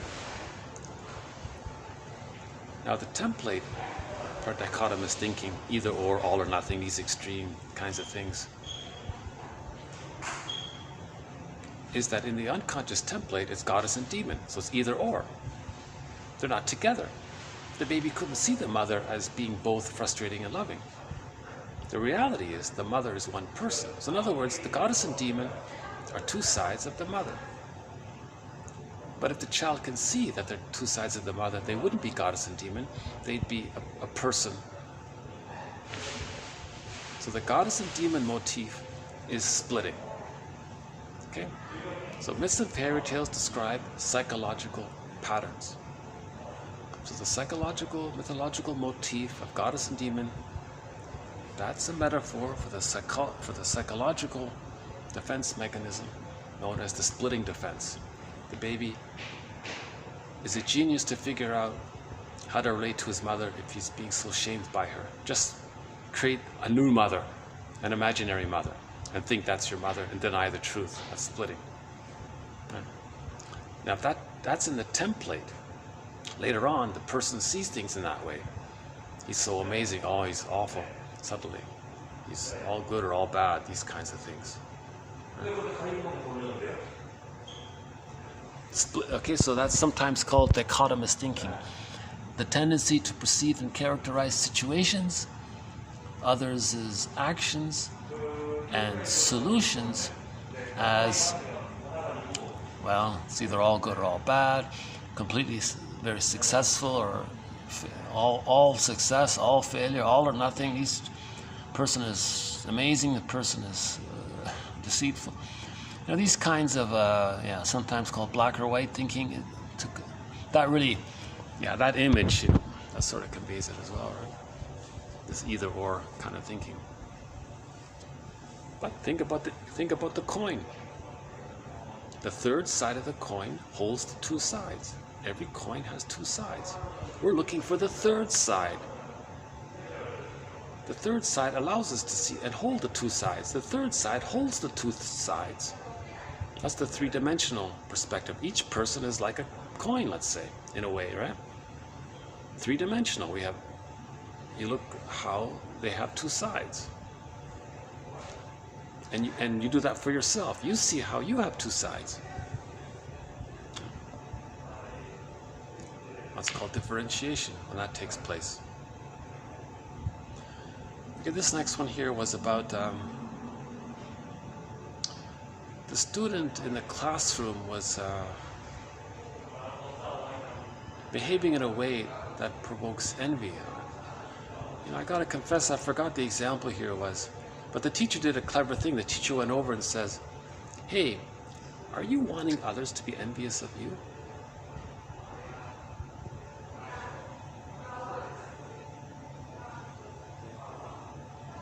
And that helped, and the child stopped, apparently.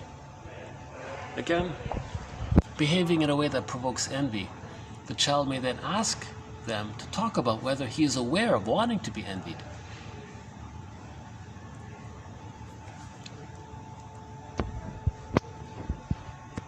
Now I think maybe he feels envied. Maybe he envies.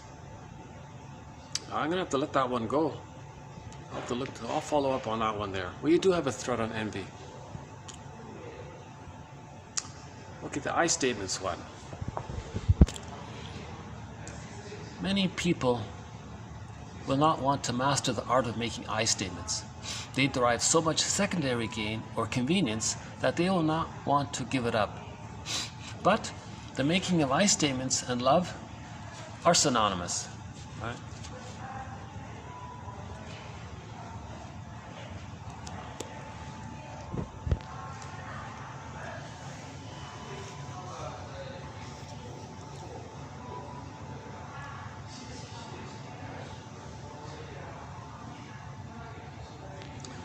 I think as a stepping stone toward being able to make I statements, I think maybe that 5 words exercise would be a good stepping stone for it. It's easier. And it's a kind of I statement in a way. So let's talk about the 5 words again. This is a new self-help sentence completion exercise or question prompt. So this is which has recently been added to our thread on self-help exercises. So whenever you're feeling anxious regarding someone or something or situation, anything, remember these 5 words. What's the, so there's 2, hardest thing, verse 4, about, verse 5, right? And then fill in the blank.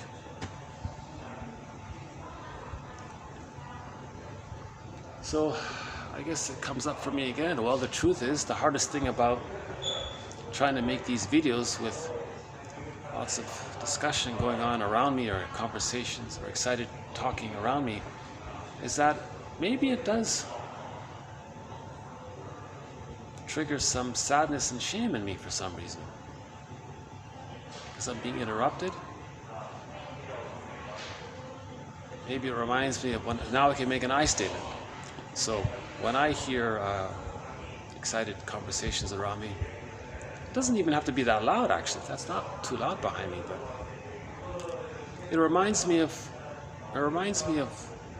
my need for peace when I was a child, and how my mother would come in and disrupt it with her issues, or made me scared or something, or anxious or something. So maybe some of that's coming up. So that's called off. And then the request would be, you'd say to your friend, how are you hearing me? How are you taking this, hearing my I statement? So that's oftener. So now we'll go to the I statement.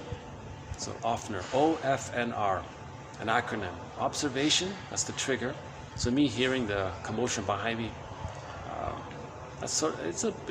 I'm embarrassed to admit it, but it is kind of a trigger for me, because I do feel a little anxious in my face as I hear it, a little tension in my face as I hear it, a little burning feeling. So there's the burning, biting feeling. So I do feel the shame, it's coming up. So there's the anger and the shame, it's synonymous, right? So, oftener, observation. Okay. There's talking going on behind me. That's just a simple statement, right? Feelings and needs. Now it zooms you to something in your past. Now the F and the N, oftener, O, F, and R. The F and the N part are for the past. The O and the R part are for the present. So first you start with the O, that's the trigger. The observation triggers you, something simple, benign, little trifle. It could be a very trifle little thing. It takes you back to a childhood memory. Now the childhood memory, Rosenberg says, for convenience, keep the F and the N together. Okay. So the basic construct is that when a child's needs are met, he feels satisfied. He feels pleasure, satisfied. If the needs are unmet, he feels displeasure somehow. Scared, lonely, those kinds of things. Angry, sad, scared, confused, hurt, those. So when I was a child, so this reminds me that when I was a child, it's a hypothesis, maybe I'll update it, that I needed peace. So children need peace and safety, and learning, and discovery. So I had a need for peace, safety, learning, and discovery when I was a child. there were times, I can remember times when that got violated, that wasn't met, that there was a sudden disruption to it. Yeah? And then I felt, because of that disruption to it, by the mother doing such and such and all. I don't have to worry too much about the story, but just maybe a brief mention of it. The mother running in and wanting this or so on, behaving in a certain way, or the mother using the Jocasta style of mothering, let's say. So when that happened, I felt angry, scared, shamed. So some of those emotions are related to that unmet need. Now if my friend were here, so if I were talking to my friend over there, well, friend, I'm sort of trying to share my I statement. How are you hearing my I statement? So the friend might simply say, so you're saying that I get it right when you hear the commotion around you. It reminds you of that when you were a child, you were interrupted a lot. You had this need for peace, safety. Even as I'm saying this, I'm being triggered by the commotion behind me. Okay, so the friend would say, so yeah, am I hearing it right? You had this need, you talked about this need for discovery, safety, peace, learning, comfort. Did you say comfort? So, and when that didn't get met, you felt scared, angry, and shame, and embarrassed. And some of those emotions that's what you're reminded of, those emotions. That's what's come up by the trigger. So he might say, am I in the ballpark that I sort of get it? And I can agree or update it or something. I think, yeah, you pretty much got it. You pretty much got it there, friend, right?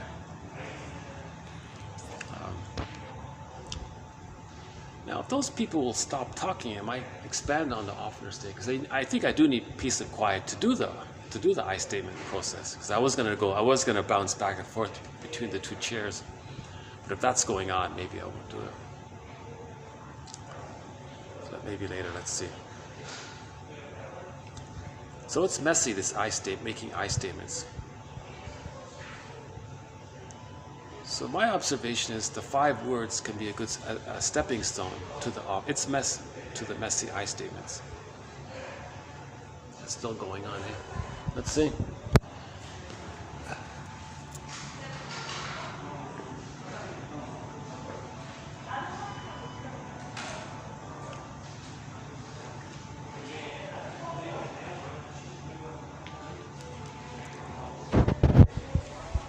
Yeah, it's going to go on for a little while, so I won't do that exercise with the 2-chair exercise. Maybe some other time.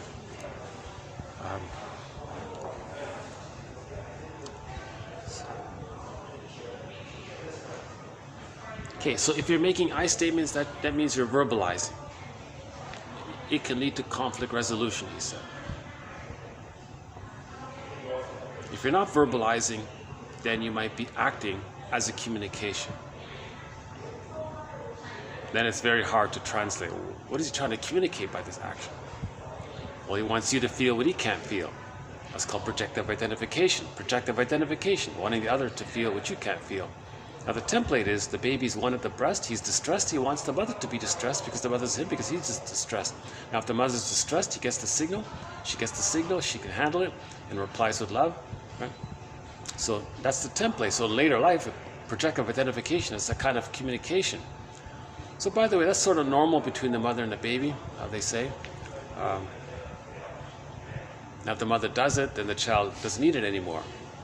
He was soothed and he had that experience of being seen and accepted by the mother. But if that wasn't met, the person may later on still engage in projective identification, coaxing others to feel what you don't know that you're feeling.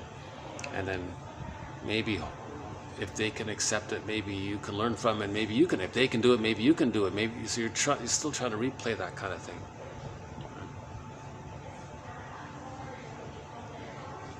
Now, if the child does achieve differentiation, if he is able to see the mother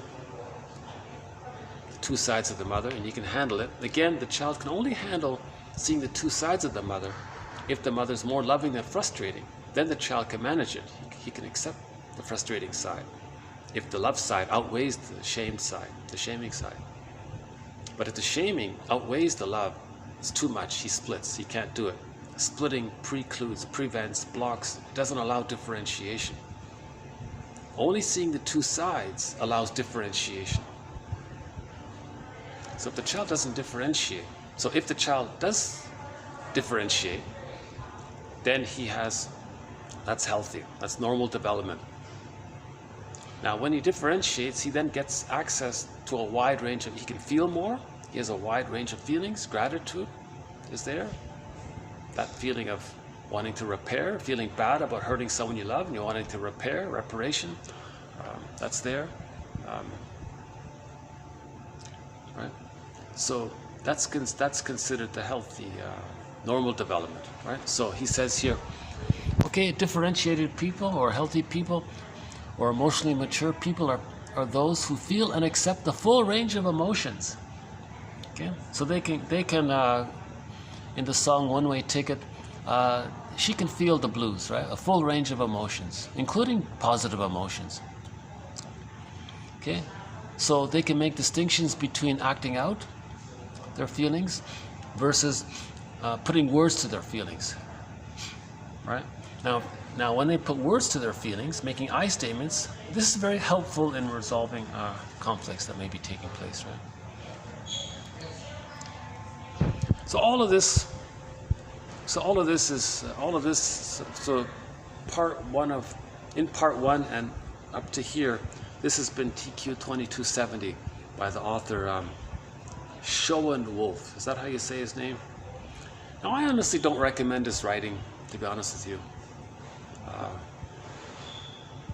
And he admits it. He admits it in his writing that he's kind of the way he writes, after a while, I started to feel a little,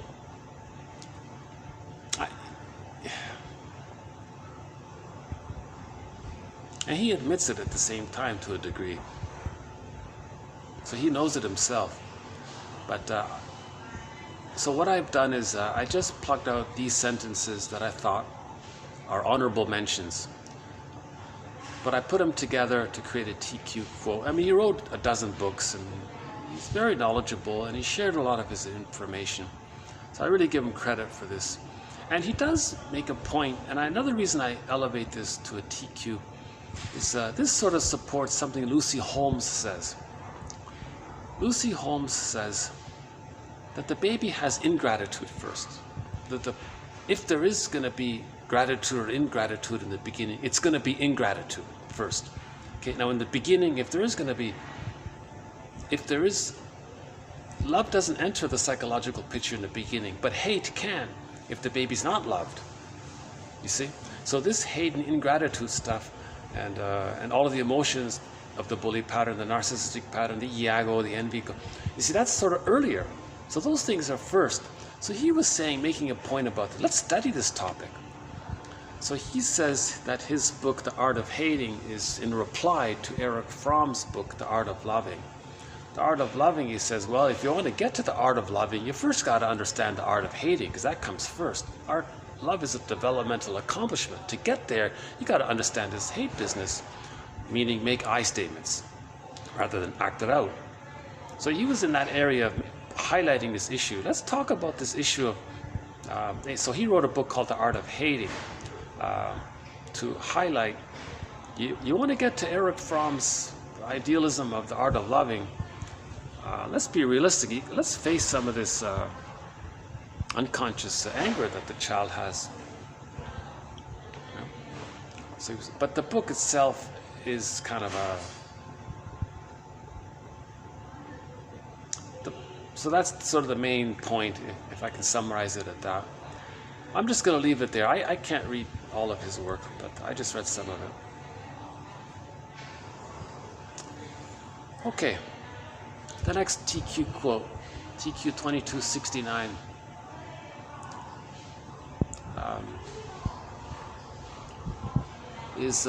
Has two parts to it.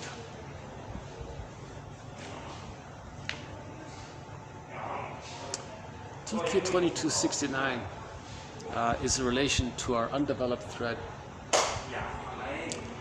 on the BPD pattern. I've got a guy here on the phone near me. Why don't I wait a minute until he gets off the phone, and then I'll be able to continue. You know, maybe I'll just see if by chance I can get into that meeting room. Hold on a sec. Let's see.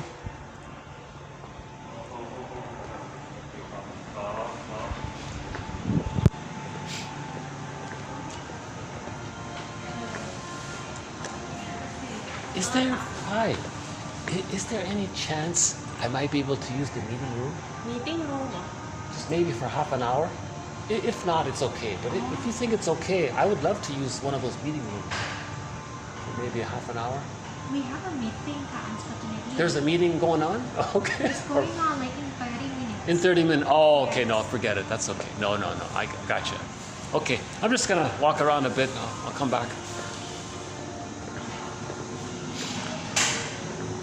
Okay. Yeah, hi there. Well, let's just take a stretch here. Yeah, I don't think they want me to use these meeting rooms. Well, it would have been nice to use one of these meeting rooms here. Oh, there it is there, huh? But that's okay.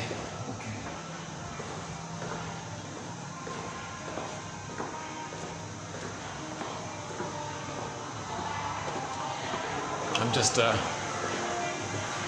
there's the elevator.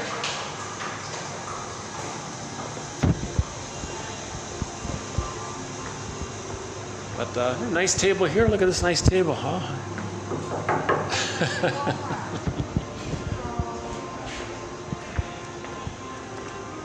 Okay.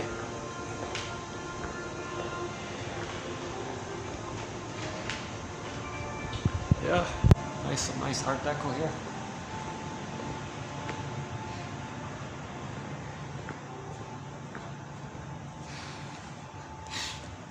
Okay, good. That gentleman over there has finished his phone call here. Now we can do 2269. Okay, the BPD pattern, undeveloped thread. I really want to start in on it. So I first just want to acknowledge briefly that at the moment, I'm still going with Grotstein's version of the BPD pattern. Now remember the bully pattern? They didn't enter into the psychological egg, so they're very aggressive to try to recreate it, but it can't be done, so they're like Sisyphus, they're going to do it again and again. Okay, that's the bully pattern. So that's one pattern. Now let's say the child does enter into negative fusion. That's the narcissistic pattern. Now usually that's the child is too tight with the mother. So they're pretty consistent in their hate. So they have a very consistent, hateful, hostile mind person. Their humor is negative, dark humor, sardonic humor, very cynical. They're very cynical, the narcissistic pattern. So Grotstein says somehow the BPD pattern is this kind of flipping back and forth between the two. That's why it's so chaotic, because sometimes they're aggressive, like the bully pattern, and then they're more stabilized, but they're still kind of selfish and all that, entitled. Okay, so I've been calling it that the Swiss cheese narcissistic pattern. When they fall in a hole, they regress to the bully pattern. So that's just sort of my shorthand for it. But I want to update that a little bit. Let's say a person has partially differentiated. Now they're in the codependent pattern, the clinger and the pleasers and all that. What about a Swiss cheese version of the codependent pattern where they fall into Grotstein's version of the fusion between the bully pattern and the narcissistic pattern? So that's because I'm saying this update because some people with the bully pattern are not necessarily that. There's so-called they call it higher functioning BPDs and the lower functioning BPDs. So the lower functioning BPDs might be the one Grotstein's talking about.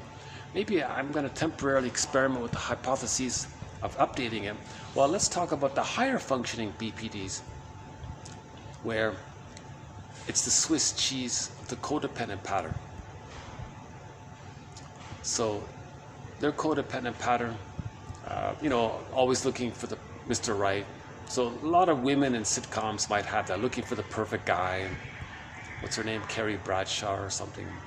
Ally McBeal, is that another one? A lot of these women in the hopeless romantic types, comedies. So they can't find the ideal perfect guy kind of thing, right? Now they can be very dramatic in relationships. So the BPD pattern, these are dramatic and they're very intense relationships. They're very dramatic in their relationships. Looks theatrical sometimes, right? So maybe because I read one.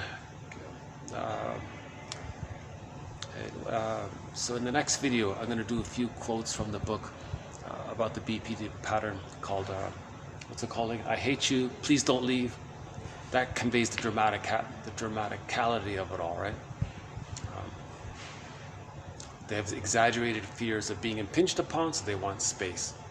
But if they have space, exaggerated fears of being abandoned, so they want closeness. So it's kind of like an active version of the schizoid pattern. Schizoid pattern is detached because of that, but the BPD patterns may be more dramatic. Maybe they're trying, so they're more dramatic about it or something.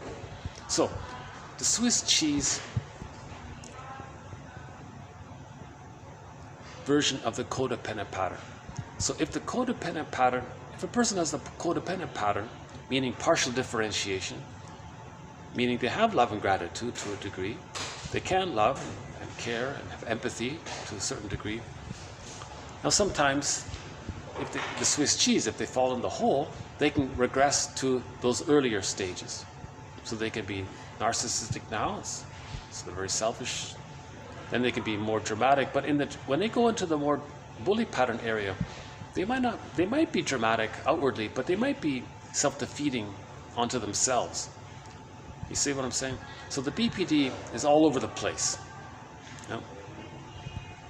So the higher functioning BPDs can go up to the codependent pattern and then follow backwards. The lower functioning BPDs are what Grotstein says. It's a flipping between the narcissistic pattern and the bully pattern. So I think most people are talking about those. But what about the waifs? A lot of these characters, they call them the waifs. And they are considered to have, many of them are considered to have the BPD pattern as well. But it's not as dramatic or overt like the traditional one. So it's sort of a softer version of, that's called the higher functioning one, right? That's just an experiment. So anyways, the main idea is that there's arrested development somewhere between 18 and 36 months with the BPD. Right. So if arrested development is between, see, Grotstein's version is that you can have the lower functioning BPD, but the arrested development is before 18 months, and they regress to the bully pattern, which is before the 5 months. So they can flip back and forth between the two patterns. Another BPD version, the more higher functioning one, they have arrested development post 18 months, prior to 36 months, and they can regress to the earlier ones, something like that. So these next two quotes is sort of in reference to this area. Okay, Otto Kernberg found that females with the BPD pattern tend to be particularly angry at men. This is because during the early oral phase, before the age of 2, they are severely frustrated by their mothers or other primary caregivers, leaving them with a desperate need for primary love and caring.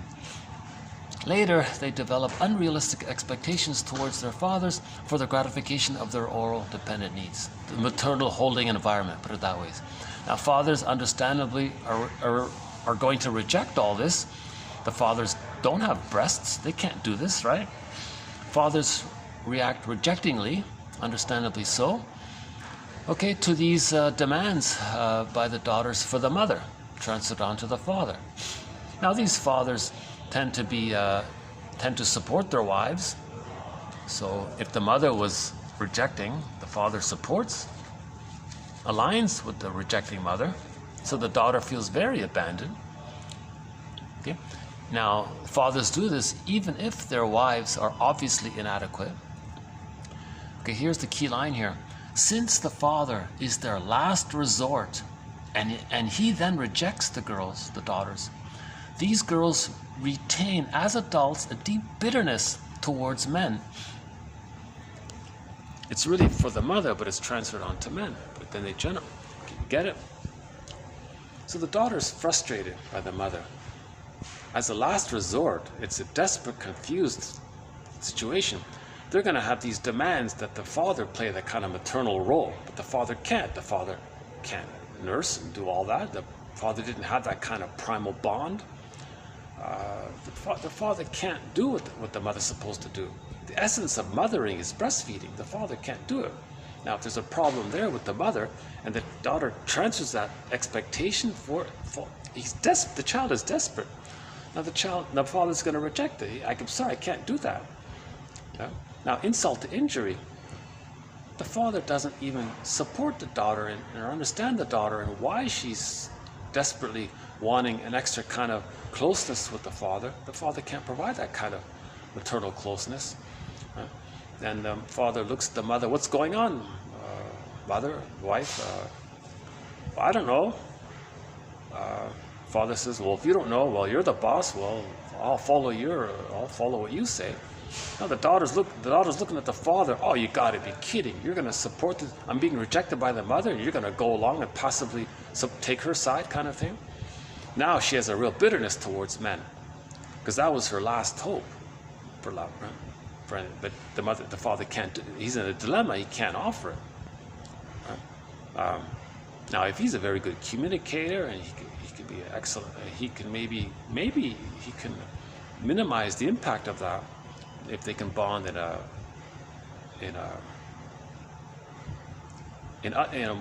more educational way, like in a more fatherly way, but not trying to fulfill the role of the mother kind of thing. If he can be an excellent father and the child feels maybe comforted by that, maybe. But if the daughter's enraged at not getting their primal needs, the daughter might have too much of an expectation on the father. So fathers are always pretty much going to fail in this area if the mother's failed. Right? Now, if the father's an analyst, he'll maybe help the daughter with the mourning process. If the father can function like a skilled therapist, maybe he can do it that way. So that was one point about the BPD pattern for women. Okay? So a lot of women with the BPD pattern hate men. But what that means is that's a mirror that they hated that their father couldn't morph, couldn't change the mother and get the mother to do her job. The father was the last resort. So the daughter says to the father, help, mother's not doing it right, do something about it. Either you compensate or can you change the mother? Now ideally what should happen is the father goes, hey, wait a minute, what's going on here, wife? Why aren't you breastfeeding properly? Let's talk about this. Okay, you don't want to breastfeed because you want to go to the office and have power over your colleagues? You're going to shame your daughter just for this petty power thing? Is it worth it? Are you sure? Let's talk about this. Why are you in such a battle with the colleagues? Let's resolve this. Let's find out what's really important here. Let's find our values here. So maybe the father can work towards helping the mother resolve some of her issues to get the mother to a place where she can enjoy being a mother. So that's something the father can do, right? Now, if the father didn't do that, that was the child's last hope. You know. Now, if the daughter has this fantasy that the father's supposed to be like the mother or function like the mother, that's impossible, obviously. So somehow the fathers take a lot of blame for what the mothers did. Right?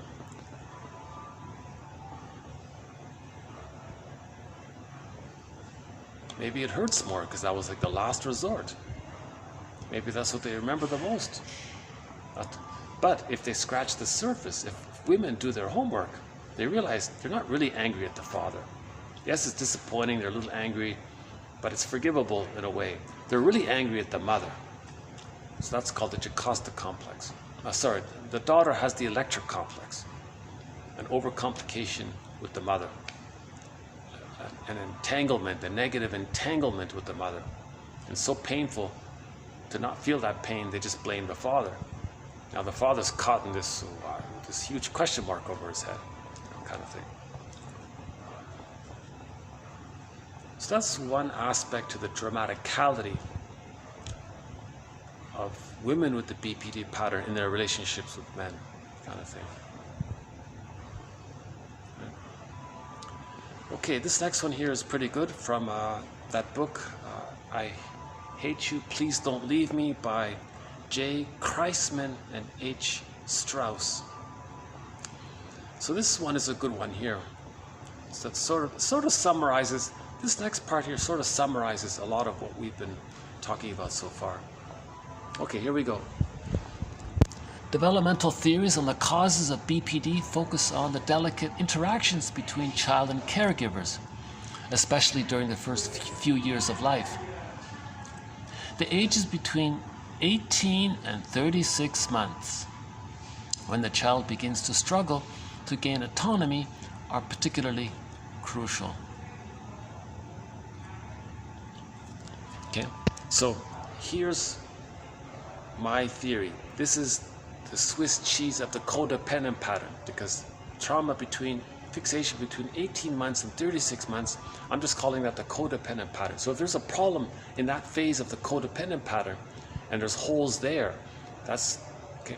So the child is partially differentiated between 18 months and 36, but they haven't completed the process. The child needed creative communicative matching, creative improv. The mother is a secure base for emotional refueling. But when the child seeks emotional refueling with the mother, it's not for symbiosis, it's not for this. The child already gets that he's kind of unique. He needs to learn and have like a coach and a cheerleader and encouragement. That kind of stuff was missing. So there are holes there in the child's pattern there. So that's the focus of this quote, is that between 18 months and 36 months.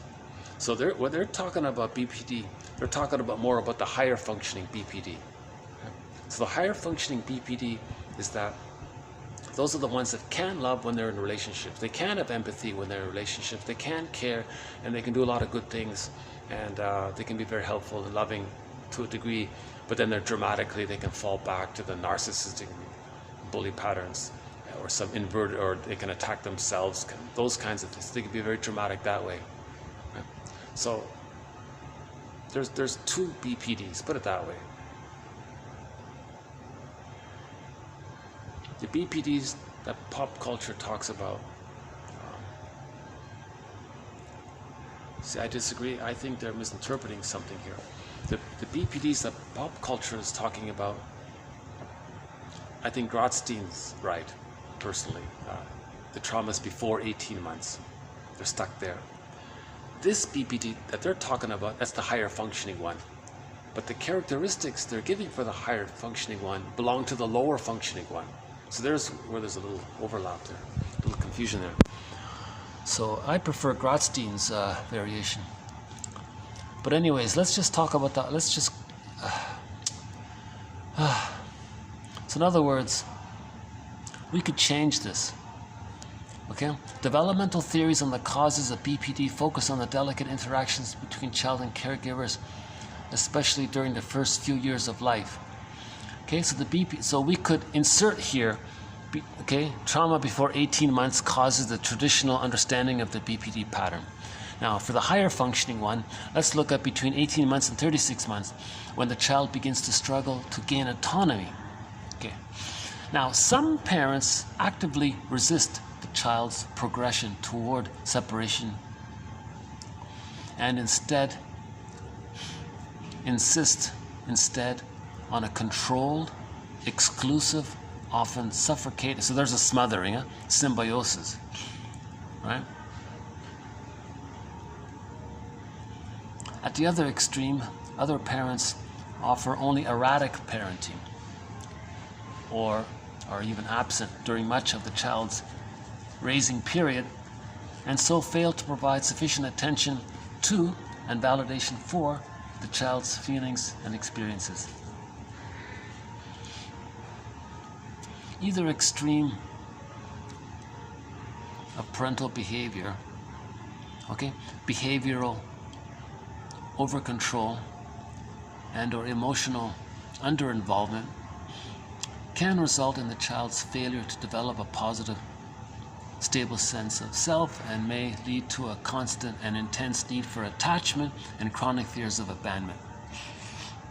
Okay, so let's be more specific here. During the entire separation individuation period, the developing child begins to sketch out boundaries between self and others. A task complicated by two central conflicts. The desire for autonomy, that's the natural development. But if they're not getting it, then they need the love for it. But if they're not getting it, then they want the dependency. So if they get the love, they can differentiate. But if they're, so there's the conflict there. It's either a confusion between wanting to grow naturally, but if they're not getting it, then they want the dependency to get it. Okay, and or another way of saying it, related to this is the fear of engulfment. If the mother's too impinging, we don't want that. But we don't want the mother too far away, that's the abandonment. Okay, so these fears, the dual fears of engulfment and abandonment, if the love is not there, take place. A further complicating factor during this time is that the developing infant tends to perceive each individual in the environment as two separate persons. For example, when the mother is sensitive and loving, she is all good.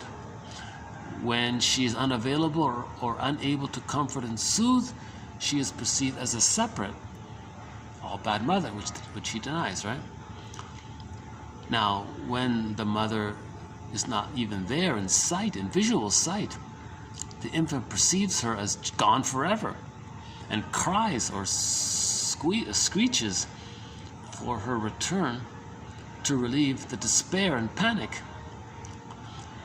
Okay, as the child develops, this normal splitting is replaced by a healthier integration of mother's good and bad traits, and separation anxiety is replaced by the knowledge that the mother exists even when she's not physically present and will in time return.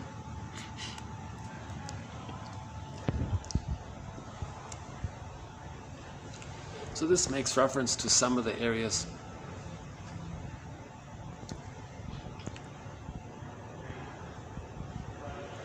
so in normal development, the child temporarily creates splitting, goddess and demon. But this should be replaced. Splitting becomes existential hearsay, no longer needed. Either this dramatic all or nothing. Okay, so prejudice, something like prejudice is a symptom of splitting. There shouldn't be prejudice. Prejudice is a mirror of the splitting being used. So splitting should be existential hearsay, just like prejudice should be existential sociological hearsay by now. Okay, same idea. There shouldn't, right? In healthy development, there wouldn't be prejudice. In healthy development, there'd be the normal, natural, tolerant personality instead of the prejudiced personality. The prejudiced personality shouldn't really be there. The prejudiced personality comes from splitting, but splitting is supposed to be resolved. Then there's the tolerant personality, understanding people as three-dimensional, having a self and a history and feelings. There's understanding and empathy, and you have that for yourself as well. You see the two sides. Now you're three-dimensional for yourself, and you accept yourself. You have self-awareness and acceptance. Or at least that's I'm okay, you're okay, you say, right? So that's normal development. as the child develops, this normal splitting is replaced by a healthier integration that the mother's one person. Yeah. And if the child understands this, that's called whole object relations. I'm okay, you're okay. That's normal, natural, healthy development. But if there's too much trauma, it's too chaotic, splitting is still being used, protective identification is still being used, there's a lot of your double think, it's a lot of the thinking that goes on in there, condensation, flipping, acting one, feeling the other, reversing it, okay? The primary process thinking, the paranoid schizoid mode of operating, the paranoid motives of experiencing still going on, okay? Primary process thinking. So prejudice comes from there. A lot of this primary process thinking. All cloaked over by rationalizations, another thread of ours. To hide it all, we rationalize. We create, we use false logic, pseudo-logic, tricky logic, just deceiving, misleading, make people tired about it. They give up, so they, whatever kind of thing. If you can't dazzle them with your convoluted talking, then confuse them with your nonsensical talking, make them tired about it. So the rationalization is a cloak to not, for the projector, for the user, to not be aware themselves that they're using splitting and prejudice, reaction formation, taking refuge in the grandiose part self, projective identification, and so on. So the BPD pattern, in other words, in conclusion, the BPD pattern uses these infantile, immature, so-called quote-unquote primitive or archaic defense mechanisms, which are meant to be existential hearsay, but the person's still using them. So the BPD pattern, they're still using all that. So maybe I can just do a quick preview of the video, because that quote sort of leads into the next video here. Let's maybe I can do a little preview. So here's a little preview for the next video from that book, I Hate You, Don't Leave Me. Right? Unstable and intense interpersonal relationships, mood swings, irrational fear of abandonment, inability to be alone, okay, etc. One person says, all is caprice. Those with the BPD pattern love without measure those whom they will hate without reason. That's a good one, eh? That sort of conveys it, right? All is caprice for those with the BPD pattern.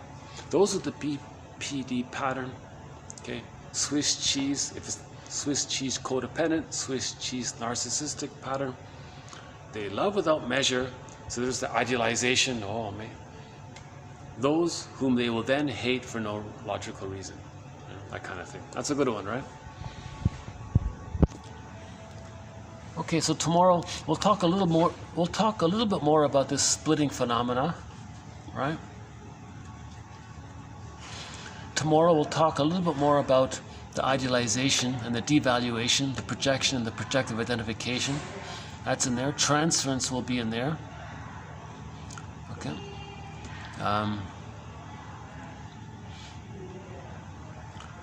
Yeah, transference. We'll have a quote by Marilyn Monroe, referencing Marilyn Monroe will be in there. Okay. And we'll make a few other points here in the next video. The most difficult part of being a borderline personality has been the emptiness, the loneliness, and the intensity of feelings. The extreme behaviors keep me so confused. At times, I don't know what I'm feeling or who I am. Okay, so there's that trance. When people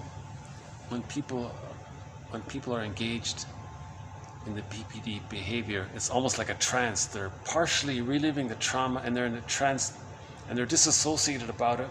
So there's a dissociative dimension to the BPD pattern. They're not fully aware of it, and they're dramatic about it, and they're not feeling it. See, if they feel it, they're centered. They don't do it. but the hysterics might be sort of. See, long ago, that term hysterics now is the BPD pattern, right? But yeah, she summarizes it here. Oh yeah. These authors are saying that some teachers, some therapists get those with the BPD pattern to act out the play Who's Afraid of Junior Wolf, right? Get them to read it or to perform it because its emotional scenes provide a catharsis as clients recite lines of rage and disappointment that reflect problems in their own lives. So they can develop some mirroring. So he was saying some therapist, okay, let's put on a play. You're going to do the Virginia Woolf thing, play, and that'll be like a mirror for you to see yourself, kind of thing. So the conclusion for tomorrow's video is, as the client with the BPD pattern improves, the intensity of the transference diminishes. The anger, impulsive behaviors, and mood swings become less severe. Panicky dependency may gradually wither and be replaced by a growing self-confidence. Impatience and caprice diminish because the client begins to develop a separate sense of identity. So we'll flesh this out a little bit more tomorrow. Yeah. Okay, that's from the second edition. I noticed they now have a third edition to this book. I wonder if I can still play my song here to conclude this video here. Okay, let's see. What would be a good song to play here? Hold on a sec.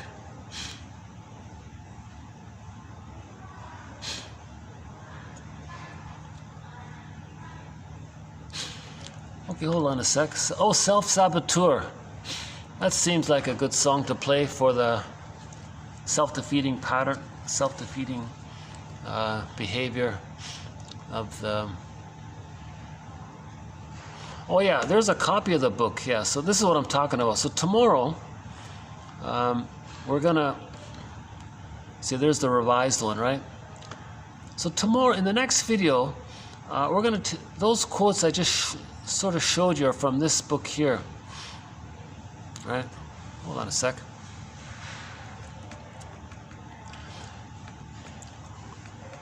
Okay, by okay, here it is here. Gerald Kreisman and Hal Strauss, Understanding the Borderline Personality. Right? I Hate You, Don't Leave Me. So, okay. Shaky sense of identity, sudden outbursts of anger, oversensitivity to real or imagined rejection, brief, turbulent love affairs, right? So they have these short, intense relationships, right? And there can be eating issues and so on. And I didn't know this, but apparently this self-help book was the first book to introduce BPD to the public. We are all indebted to Kreisman for his pioneering efforts to raise awareness of this painful neurosis or disorder of the self. As research and treatment have advanced so much since then, we welcome this needed update to what is now a classic text. That's quite a nice compliment for the book. So yeah. Okay, chaos and emptiness.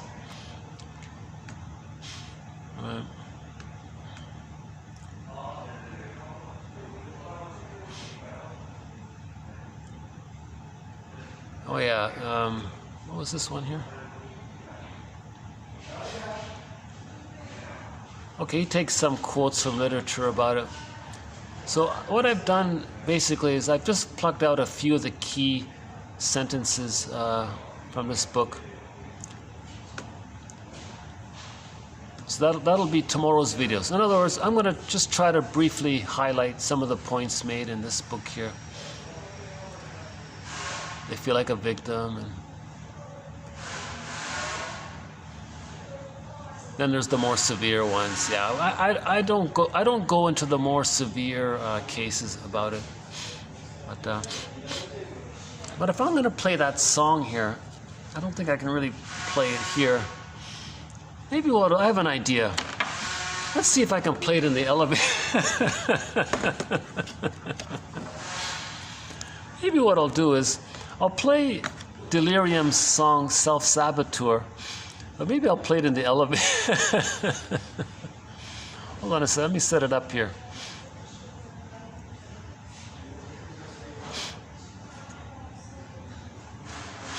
Okay, hold on a sec. Let's play this in the elevator.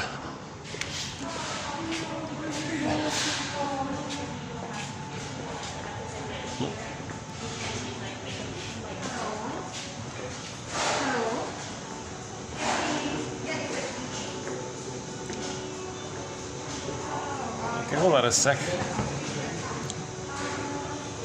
So let's I just want to find a place where I can play Delirium's song. I like to end up each of our videos with a song.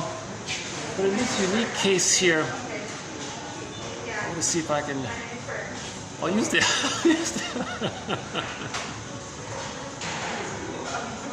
Hold on a sec here. I love this table here. Check out this table here, eh? Isn't it a nice table? Okay, here we go. Hold on a sec. Okay, thank you. Yeah, got it, right. Okay. Let's see, let's go to, where are we here? Oops. Oh, I'm in the wrong, oh, wait a minute. You have to take a separate elevator. I remember now, hold on a sec. I have to take they have a separate elevator. Hold on a sec. Oh, where am I here? Oh, I'm on the ground. Oh, that's okay. I'm in the outer part here. Hold on a sec. Okay. I'll just play it outside here. Hold on a sec. Let me see if I can get this going here. So let's wrap it up with Delirium's song Self-Saboteur. I think this song sort of conveys the dramaticality of the BPD pattern.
You are what you despise. There's projection. You are what you despise. There's projection. Blame is a compromise. Okay, that's a rationalization.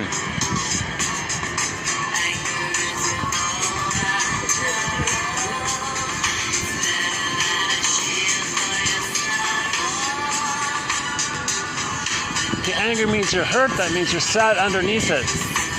So a lot of anger is a shield for the sadness, right?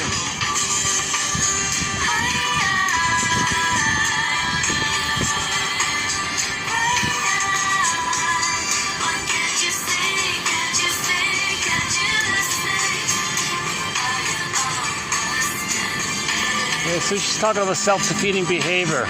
But consciousness is man for himself. In dysfunction, we are unconsciously against ourselves. but not really. We're ultimately trying to find ourselves. So man for himself. So we're bringing this material to consciousness. That's man for himself.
Okay, so thanks very much. This has been TQ 2269 and 2270.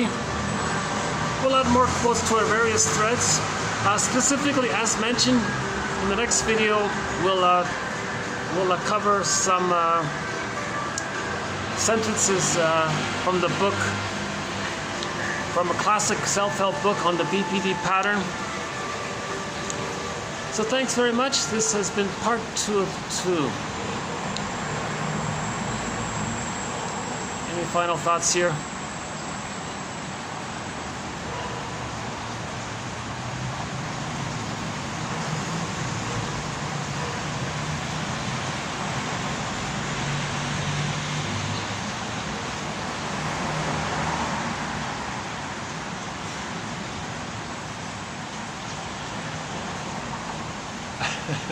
I thought I was going to do this in the elevator. I took the wrong elevator.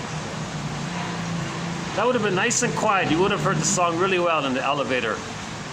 I could have gone to the top, up and down a few times to play. But that's a great song. The band Delirium. We have 4 of their songs in our soundtrack. So 1001 Windmills of the Mind has a great musical soundtrack. 4 of the songs on it are from Delirium, and that was one of them, called Self-Saboteur.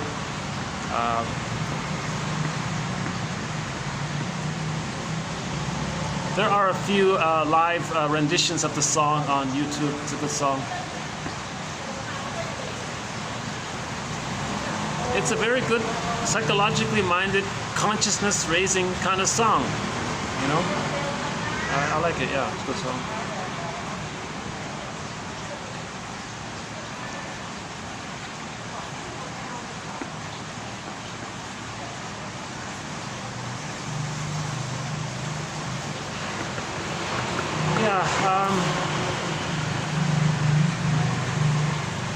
We want to get to know ourselves more, and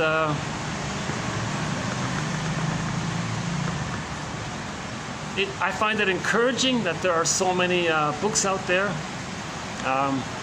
and more of these books are becoming digitized and available online. I find that very hopeful. I find it encouraging that there are a lot of people who are giving this a lot of thought. Many people have dedicated their lives to this area of healing. It's the moral revolution.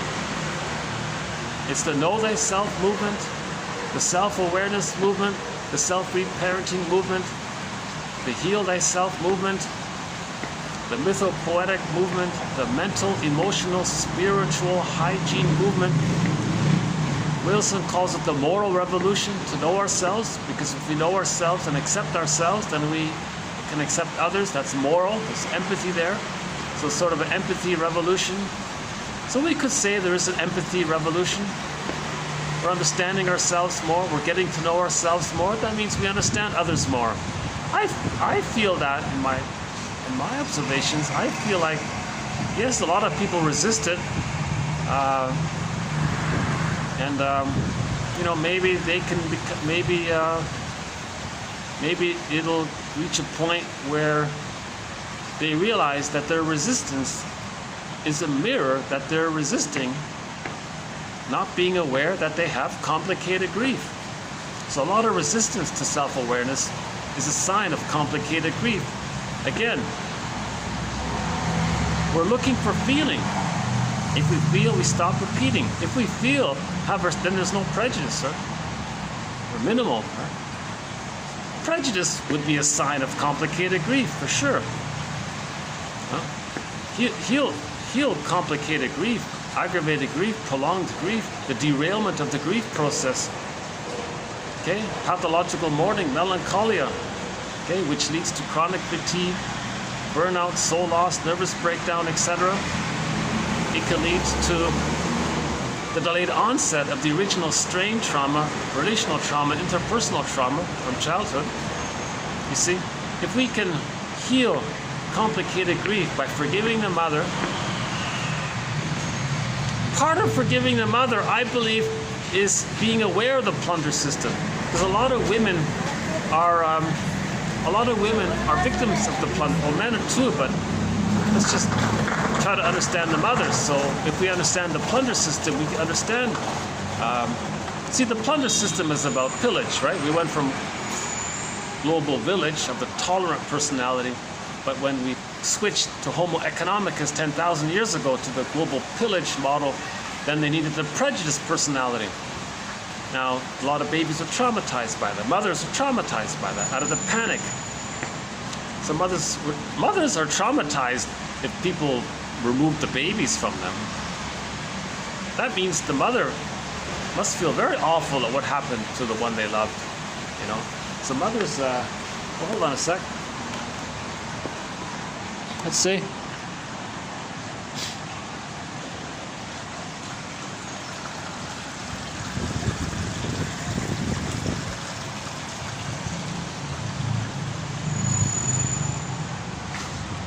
I'm not sure what these flowers are, but they look nice.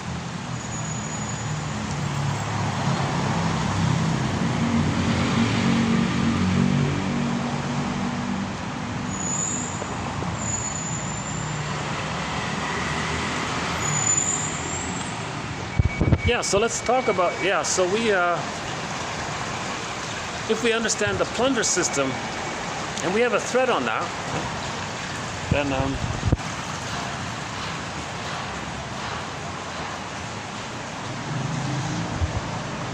it's hard to keep talking without, see, I really don't want to ever get people in the camera, because I don't have the technology to put that blurring on and off. I don't really do any editing, so sometimes I don't, but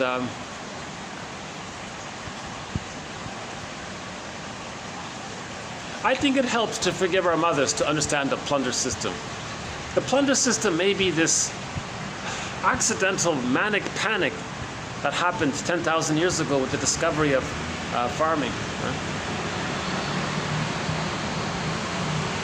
They gave us serotonin. We got used to it. We panicked about not getting what we got. When we don't get what we get that gives us the serotonin and we habituated to it, then we feel stress. So there's the panic. So maybe there was some kind of weather problem 10,000 years ago, some environmental issue or something, and people panicked. So to get the serotonin, they started to pillage and plunder. But that's not natural. That's not natural. The natural for humans is cooperation, actually. One baby, for 150,000 years ago, all babies got a secure attachment style. The temperament of Homo sapiens was Homo naturalis. I'm okay, you're okay. Calm temperament, caring, mutual. It was. There was no exaggerated fears of these. There was no paranoia and Schadenfreude. These hysterical. They didn't have these kind of aberrations. They said the worst it got was maybe there was some jealousy in the relationships or something. But then they solved their problems relatively peacefully. There wasn't this. They didn't have these aberrant things. Like there weren't people going around doing these awful things. that sort of started 10,000 years ago, he said, right? So again, that joke, we can all live like nomads, or I nomad at you and you nomad at me. 10,000 years ago, yeah, so how do we, when they decided to, when they panicked and pillaged and plundered, they got the, it seems maybe they got the idea intuitively that if they shock traumatized, hold on a sec here, little interruption here, hold on a sec, let me find a new spot here.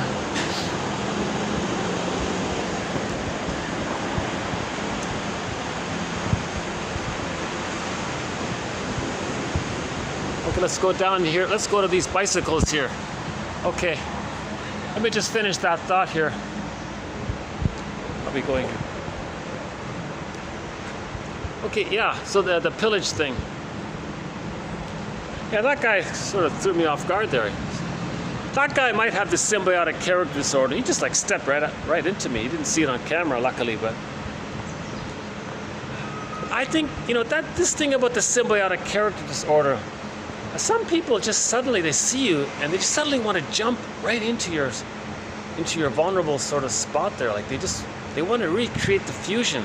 They're in a state, some people seem to be in a state of always wanting to be in a constant fusion with somebody. And if they're alone, then yeah, that guy was smoking too. Yeah, see, maybe. Okay,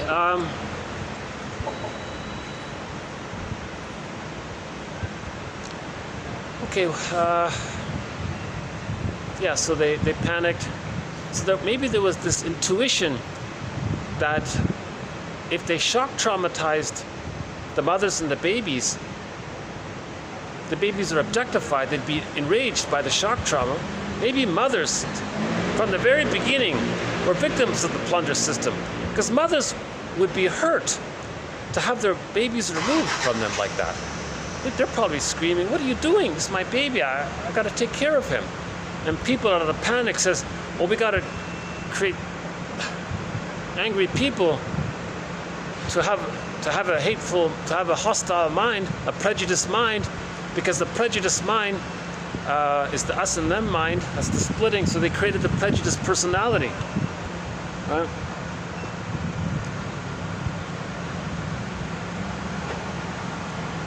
So the prejudiced personality was created out of the trauma of shocking the children. But I'm talking about the start of it all. The women are traumatized by this.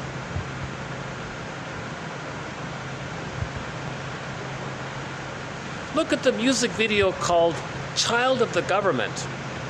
I think that's what it's called, Child of the Government. You can see an image there of, well, they saw because it's a music video, they didn't show it too realistically, but the message was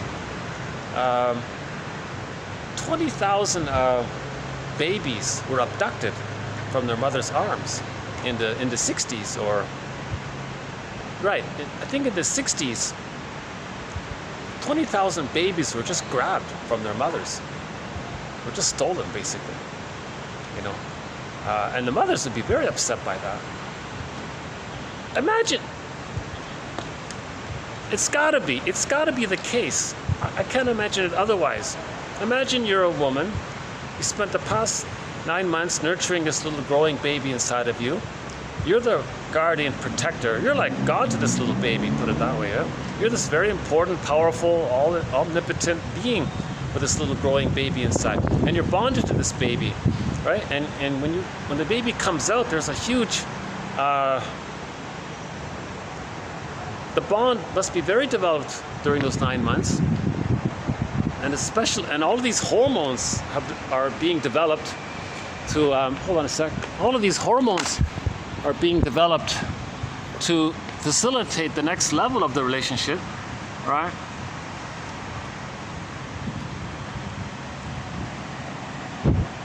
And then suddenly the baby's stolen away from That's got to be a shock trauma.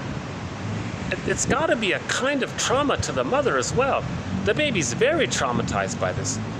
The mother must have at least vicarious trauma. I'm sure the mother is going to have some kind of trauma by this, vicarious trauma or partially direct trauma, because she loves and cares for the baby and is supposed to protect this baby. And now this baby's is damaged in such an aberrant way like this out of the plot. She's got to be upset by this. So maybe that's part of it.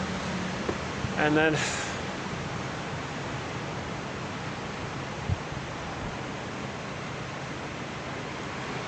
now the children is going to be a boy or a girl, right? And they're going to pass it on all the way down. And maybe that's what's been happening for thousands of years. Mothers are having a hard time giving their children a secure attachment style because in their history, there's so many memories passed down of the insecure attachment style and all the anger around that. So a mother may have the conscious will to provide a mother may have a conscious will to provide a secure attachment style for their baby. But unconsciously, she can't do it because she has this opportunity to express her anger. So she's going to do to her child to communicate what happened to her. So she'll take that opportunity, kind of thing. Or she'll use the baby in the hope of getting their needs met. Childhood apprentice.